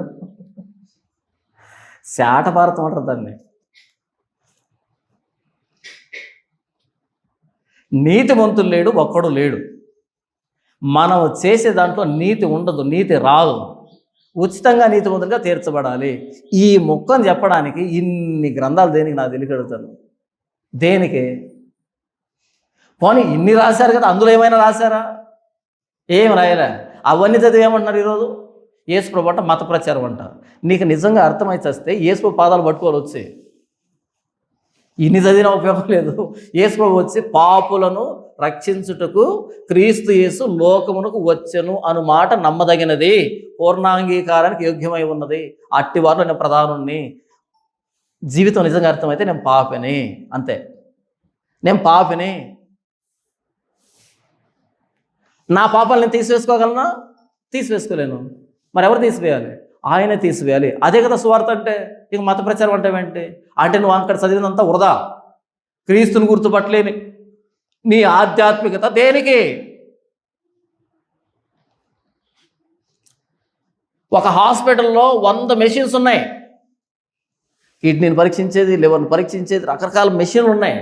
అన్ని మెషిన్ల దగ్గరికి వెళ్ళావు, అన్ని రిపోర్ట్లు తెచ్చుకున్నావు. అన్ని 100 రిపోర్ట్లు తెచ్చుకున్నా ఆ రిపోర్ట్లు చూసే ఒకడు కావాలి కదా. ఆయన పేరు డాక్టర్ కదా. ఆ రిపోర్ట్లు చూసి ట్రీట్మెంట్ ఇచ్చే డాక్టర్ కావాలి కదా. నువ్వు ఏ మతంలోకి వెళ్ళినా, ఏ గ్రంథాన్ని చదివినా మనం మంచోళం కాదని నువ్వు చదువుకున్నావే తప్ప ఆ పాపాన్ని తీసివేసే డాక్టర్ ఇక్కడున్నాడు బైబిల్లో. పాపులను రక్షించుటకు క్రీస్తు యేసు లోకానికి వచ్చాడు. మరి ఈ డాక్టర్ నీకు నచ్చకపోతే ఆ రిపోర్ట్లన్నీ పెట్టుకుని ఏం చేస్తావు? రిపోర్ట్లు చూసి వైద్యం చేసే డాక్టర్ లేకుండా ఇన్ని రిపోర్ట్లు దేనికి అంటున్నా?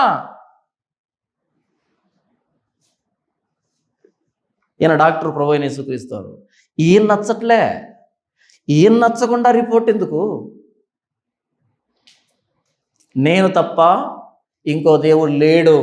మొదటి వాడు నేనే, కడపటి వాడు నేనే, అల్ఫా ఒమేగయు నేనే అన్నాడు ప్రభువైన యేసుక్రీస్తు. అల్ఫా నేనే, ఒమేగా నేనే, మొదటి వాడిని, కడపటి వాడు నేనే. నేను తప్ప వేరొక దేవుడు లేడు. ప్రభువైన యేసుక్రీస్తుని సేవించే సేవకుడికి తెలియాల్సిన క్లారిటీ ఇది. ఎంతమంది అడుగుంటారు నన్ను దేవుడు ఎవరు అని? వెంటనే చెప్తాను నేను, ప్రభువైన యేసుక్రీస్తు మాత్రమే. ప్రభువైన యేసుక్రీస్తు అని ఫుల్ స్టాప్ పెట్టను నేను.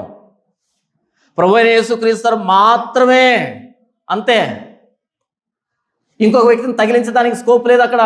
మాత్రమే, ఫుల్ స్టాప్. ఇంకొకరు లేడు. అడిగారు నన్ను చాలామంది, ఇలా మాట్లాడితే పక్కన వాళ్ళు నొచ్చుకోరా? నేను తిరిగి చెప్పాను, నా పేపర్లో 2 ఎంత వచ్చింది, 4 అని రాశాను.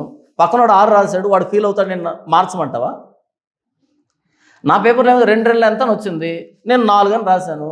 అంటే నేను 6 రాసిన వాడిని, 7 రాసిన వాడిని, 10 రాసిన వాడిని వెక్కిరిస్తున్నానా? నేను చదివాను, రాశాను, వాళ్ళు చదవలేదు, రాయలేదు, నాకేంటి సంబంధం అని అడుగుతాను. అలా చాలాసేపు అర్థం కాదు ఏం మాట్లాడాడని. ప్రభువైన యేసుక్రీస్తు మాత్రమే దేవుడని నాకు అర్థమైంది, నేను ప్రకటిస్తున్నాను. మరి వాళ్ళు కదా, వీళ్ళు కదా, నాకెందుకు అదంతా? నాకెందుకు అదంతా?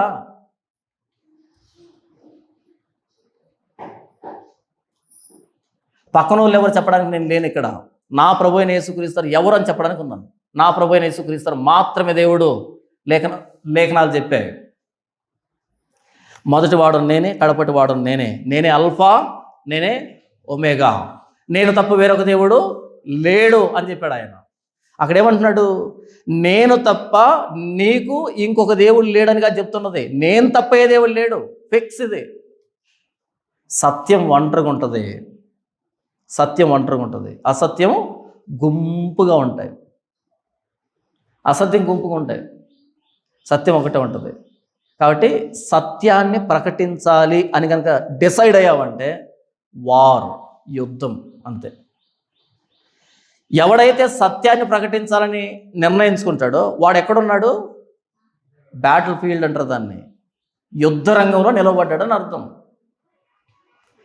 నేను సత్యం చెప్పను అంటే కనుక అందరు స్నేహితులు నీకు, అందరు నీకు బంధువులు అయిపోతారు, అందరినీ శ్రేయభిలాషులు అయిపోతారు. ఒక్కసారి సత్యాన్ని పట్టుకున్నావంటే మొత్తం ఒకవైపు వెళ్ళిపోతారు, నువ్వు ఒకడే ఒకవైపు వచ్చేస్తావు. అంతే అంతే. పోరాటమే పోరాటమే పోరాటమే పోరాటమే. క్రీస్తుని ఎందుకు సిలువెక్కించారు? తప్పు చెప్పాడనా ఒప్పు చెప్పాడనా? నేనే అంటావేంటి? మరి మేము మా మతము, మా పద్ధతులు, మా ధర్మాలు. ఆయన సత్యం చెప్పిన దాన్ని సిలువెక్కించారు. ఈరోజు మనం సిలువెక్కించట్లేదంటే అర్థం ఏమని? రాజీపడ్డం, అది విషయం. 7వ వచనం, ఆదిలో ఉన్న జనమును నియమించినది మొదలుకొని నేను తెలియజేయచ్చు వచ్చినట్లు తెలియజేయగలవాడెవడు? ఈ దేవుడు ఎవరంటే యెహోవా. ఎవరంటే మన దేవుడు ఎవరంటే ఆదిలో ఉన్న జనాలను నియమించినది మొదలుకొని, ఏదైనా తోట మొదలుకొని నేను తెలియజేయచ్చు వచ్చినట్లు తెలియజేయగలవాడెవడు? ఒక విషయం జరగకముందే చెప్తూ ఉన్నది ఎవరు? ఆ పండు తింటే చస్తారని ముందు చెప్పాడా, తర్వాత చెప్పాడా? అయ్యో తినేసారా అయితే చచ్చిపోతారు అని చెప్పాడా, లేకపోతే తినకముందే చెప్పాడా? ఆది నుంచి ఏదైనా తోటలో నుంచి నేను తెలియజేయచ్చు వచ్చినట్టు తెలియజేయగలవాడెవడు? ఒక విషయం జరగకముందే ఇలా జరుగుతుందని చెప్పినటువంటి దేవుడు ఎక్కడ? అలాంటి గ్రంథం ఎక్కడ? అలాంటి ప్రవక్త ఎక్కడ ఈ ప్రపంచంలో? సోది చెప్తామమ్మా, సోది అని వాళ్ళు చూసాం, కానీ ఏం చెప్తారంట?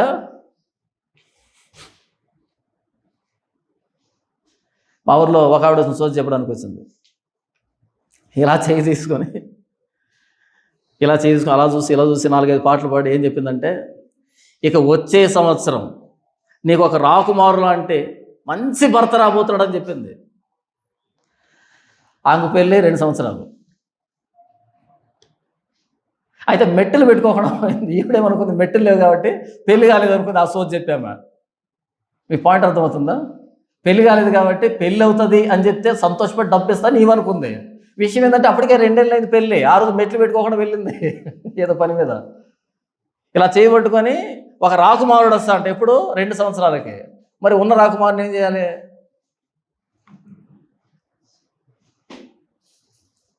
అందరూ నవ్వుకున్నాం, ఇన్సల్ట్ అయిపోయింది ఆవిడికి. ఆవిడ పెళ్ళి అయిందమ్మా తల్లికి.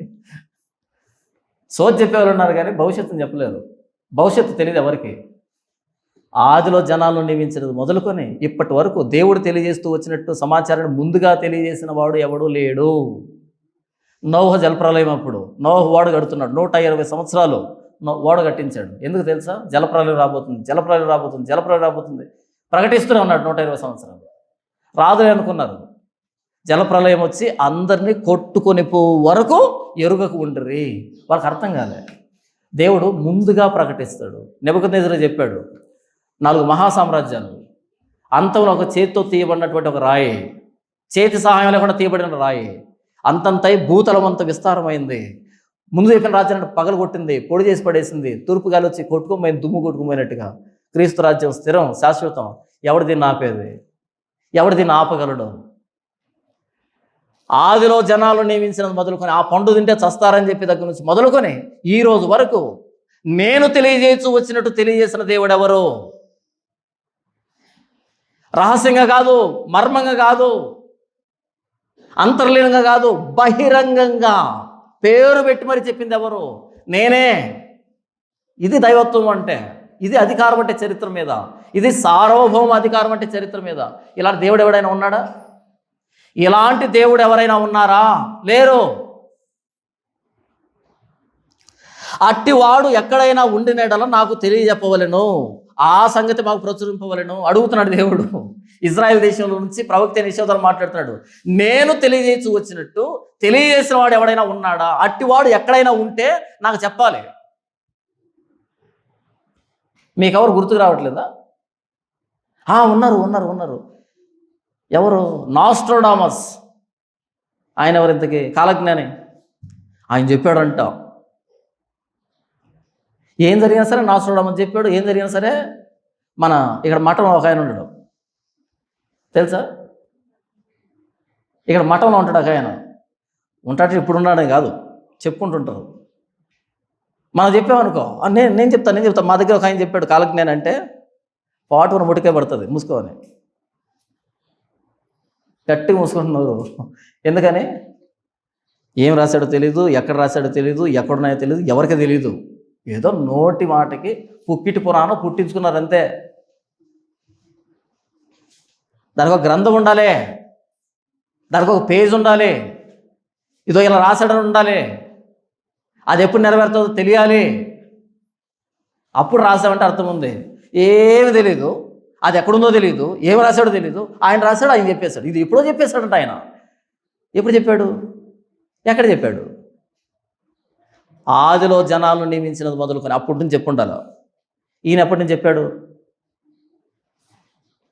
ఈయన ఎప్పటి నుంచి చెప్పాడు? పోనీ ఎంతకాలం చెప్పాడు?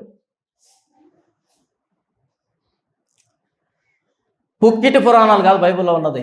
ఆదిలో జనాలను నియమించినప్పటి నుంచి యుగాంతం వరకు దేవుడు చెప్పినట్టుగా, దేవుడు ప్రకటింపజేసినట్టుగా, ప్రవక్తలు ప్రకటింపజేసినట్టుగా ఇంకెక్కడా అలాంటి ప్రకటన లేదు. ముందస్తు సమాచారం లేదు. చెప్పినట్టుగా నెరవేర్పు ఇంకెక్కడా లేదు. ప్రతి దేశంలో ప్రతి ప్రాంతంలో కాలజ్ఞానం ఉన్నారు. ఏవో ఊహించి చెప్పారు. ఆదిలో నుంచి మొదలుపెట్టి అంతం వరకు మాట్లాడగలిగిన వాడు, భవిష్యత్తును చెప్పగలిగిన వాడు, సార్వభౌమ అధికారం కలిగిన వాడు మానవ చరిత్ర మీద ఒకే ఒకడు, సైన్యములకు అధిపతి అయిన యెహోవా. ఆయన ప్రకటన ప్రవక్తల ద్వారా. మనం నమ్ముకున్నది కాలజ్ఞానులు కాదు, మనం నమ్ముకున్నది ప్రవక్తల్ని, ప్రవచనాలని. 8వ వచనం చూడండి. 7వ వచనం మరో వినిపిస్తాను.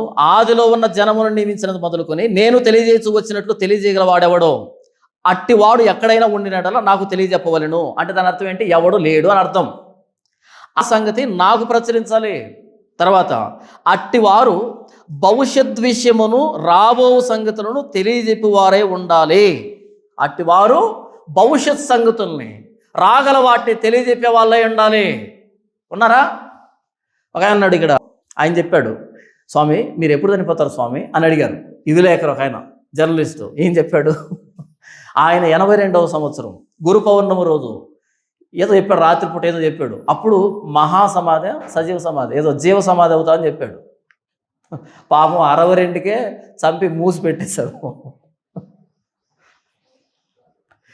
పాపం ఈయనేమనుకున్నాడు, 82 అనుకున్నాడు. 82కి గురు పౌర్ణమి ఏదో చేస్తా అనుకున్నాడు. చావడంటే అప్పుడు కూడా జీవ సమాధి అయిపోతాడంట అని చెప్పాడు ఆయన. 62కి మూసి పెట్టేశారు లోపల. ఆయన ఎలా ఉంటాడు తెలుసా? తెల్లగా ఉంటాడు, అలా ముట్టుకుంటే కమిలిపోతాడేమో అనేటట్టు ఉంటాడు. ఆయన చచ్చిపోయినప్పుడు చూస్తే నల్లగా మసిబొగ్గున్నట్టున్నాడు. ఏమైందా అంటే చంపి 10 రోజులు పెట్టారు లోపల, విషయాన్ని బయటకు రాకుండా. న్యూస్ ఏంటి తెలుసా బయట? ఇప్పుడే స్వామివారు అర్ధ ఇడ్లీ తిన్నాడు, ఇప్పుడే స్వామివారు కాసింత పానీయం సేవించాడని చెప్తున్నారు. చంపేసి లోపల చంపేశారు స్వామి గారిని, పరలోకాన్ని పంపించేశారు. బయటకు న్యూస్ ఏంటి? ఇప్పుడే స్వామివారు మెలకులోకి వచ్చాయంట, ఒక అర్ధ ఇడ్లీ తిన్నాడంట, ఇప్పుడే ఏదో పానీయం సేవించాడంట, ఇప్పుడే అలా తిరుగుతున్నాడంట. బయటికి చూపించలే, చంపడేశారు లోపల. 10 రోజుల తర్వాత బయటకు వచ్చి ఆయన హార్ట్ స్ట్రోక్ చచ్చిపోయాడంటే కెమెరా పెడితే నల్లగా మసిబొగ్గున్నట్టున్నాడు. అదేంటి అంత నల్లగెట్టిపోతారు? అప్పుడే చచ్చిపోతే నల్లగెట్టుంటారు. 10 రోజుల క్రితం చంపారు. కానీ ఈయనేం కోరుకున్నాడు పాపం? 82 సంవత్సరాలంట, గురు పౌర్ణమి అంట, రాత్రి 8 గంటలకంట, సజీవ సమాధి అంట. అంత గ్యాప్ ఎక్కడ ఇచ్చాను? ఎందుకు చెప్పాను ఇదంతా నేను? అట్టివారు భవిష్యత్తు విషయాలను చెప్పాలి, రాబో సంగతుల్ని తెలియజెప్పువారై ఉండాలి, ఏం జరుగుతుందో చెప్పగలిగి ఉండాలి. వాడు దేవుడు, భవిష్యత్తుని చెప్పేవాడు దేవుడు. ఇలాంటి పనికిరాని మాటలు చెప్పి అర్ధాంతరంగా చచ్చిపోవాడు దేవుడు కాదు. ఎందుకంటే విపరీతంగా సంపాదించాడు, లక్షల కోట్లు సంపాదించాడు. నాకు కావాలని దేవుణ్ణే లేపేశారు.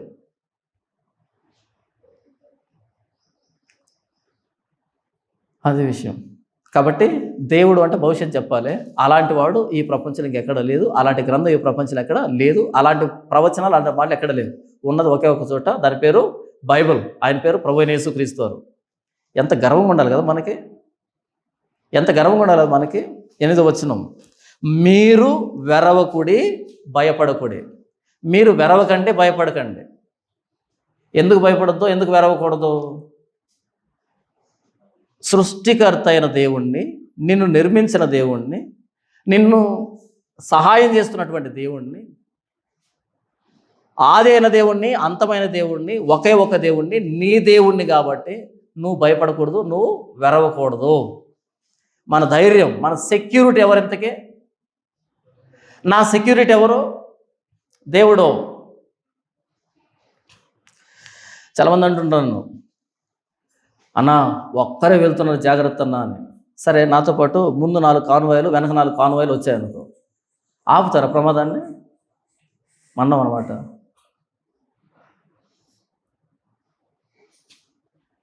ఎవడి ప్రాణం ఆడదే, ఎవడి ప్రాణం ఆడదే. యాక్సిడెంట్ అయిపోవాల్సిన అక్కర్లే. ఇక్కడ అలా ఒత్తితే పోతాడు, అక్కడ ఒత్తాడు అనుకో, ఒక 2 సెకండ్లు ఒత్తాడు అనుకో, మటాష్ అయిపోయింది. నా కుడి వైపు 10,000 మంది పడినను, నా ఇంకొక వైపు 1000 మంది పడినను ఏ అపాయమో నా దగ్గరికి రాదు. ఆయన కాపాడుతుంటే రాదు, ఆయన వదిలిపెట్టేశాడు అనుకో. యెహోవా పట్టణమును కాపాడని ఎడల కావలి కాయువాని ప్రయాస వ్యర్థమే. యెహోవా కాపాడితే కాపాడబడతాం, కానీ ఎవరో పక్కన వేసుకుని తిరిగితే అనిపిస్తుంది నాకు, ఎవరైనా పక్కన వేసుకుని తిరుగుతుంటారు ఎందుకు అని. ఏం చేస్తారు వాళ్ళు? ఎవడేం చేయలేడు, ఎవరిని కాపాడలేడు.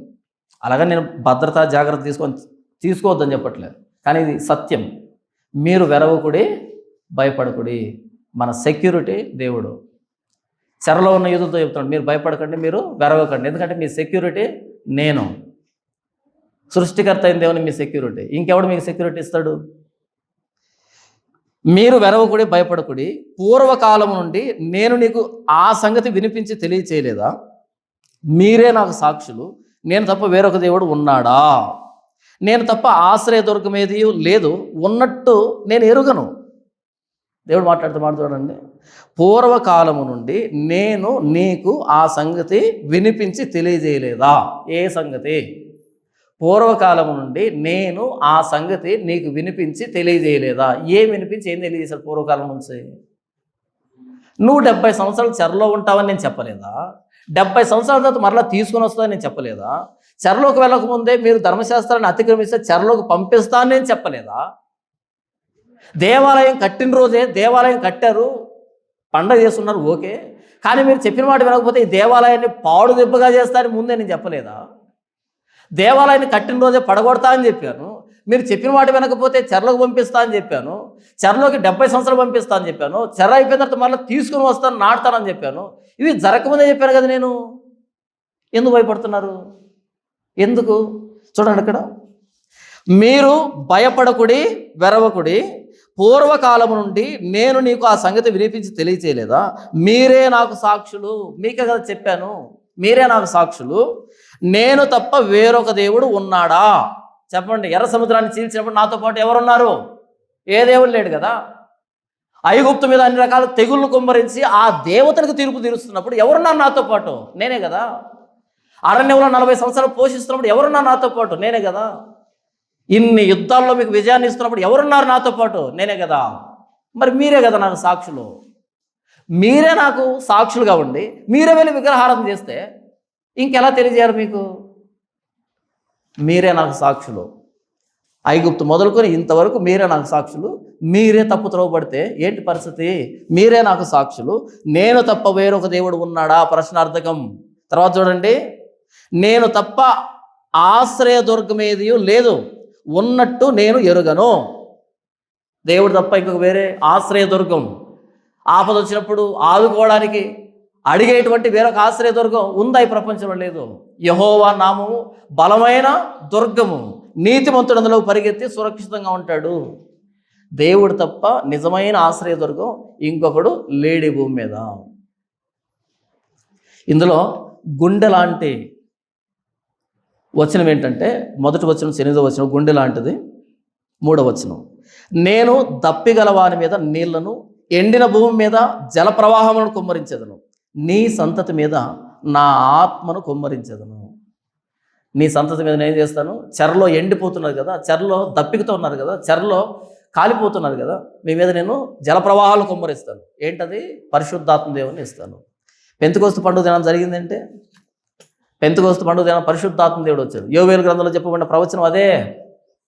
ఎందుకు మనం పరిశుద్ధాత్మ దేవుడు అంటే చూడండి, రోమీయులకు రాసిన పత్రిక 5వ అధ్యాయము, రోమీయులకు రాసిన పత్రిక 5వ అధ్యాయము 5వ వచనం, ఎందుకనగా ఈ నిరీక్షణ మనలను సిగ్గుపరచదు, మనకు అనుగ్రహింపబడిన పరిశుద్ధాత్మ ద్వారా దేవుని ప్రేమ మన హృదయంలో కుమ్మరించబడింది.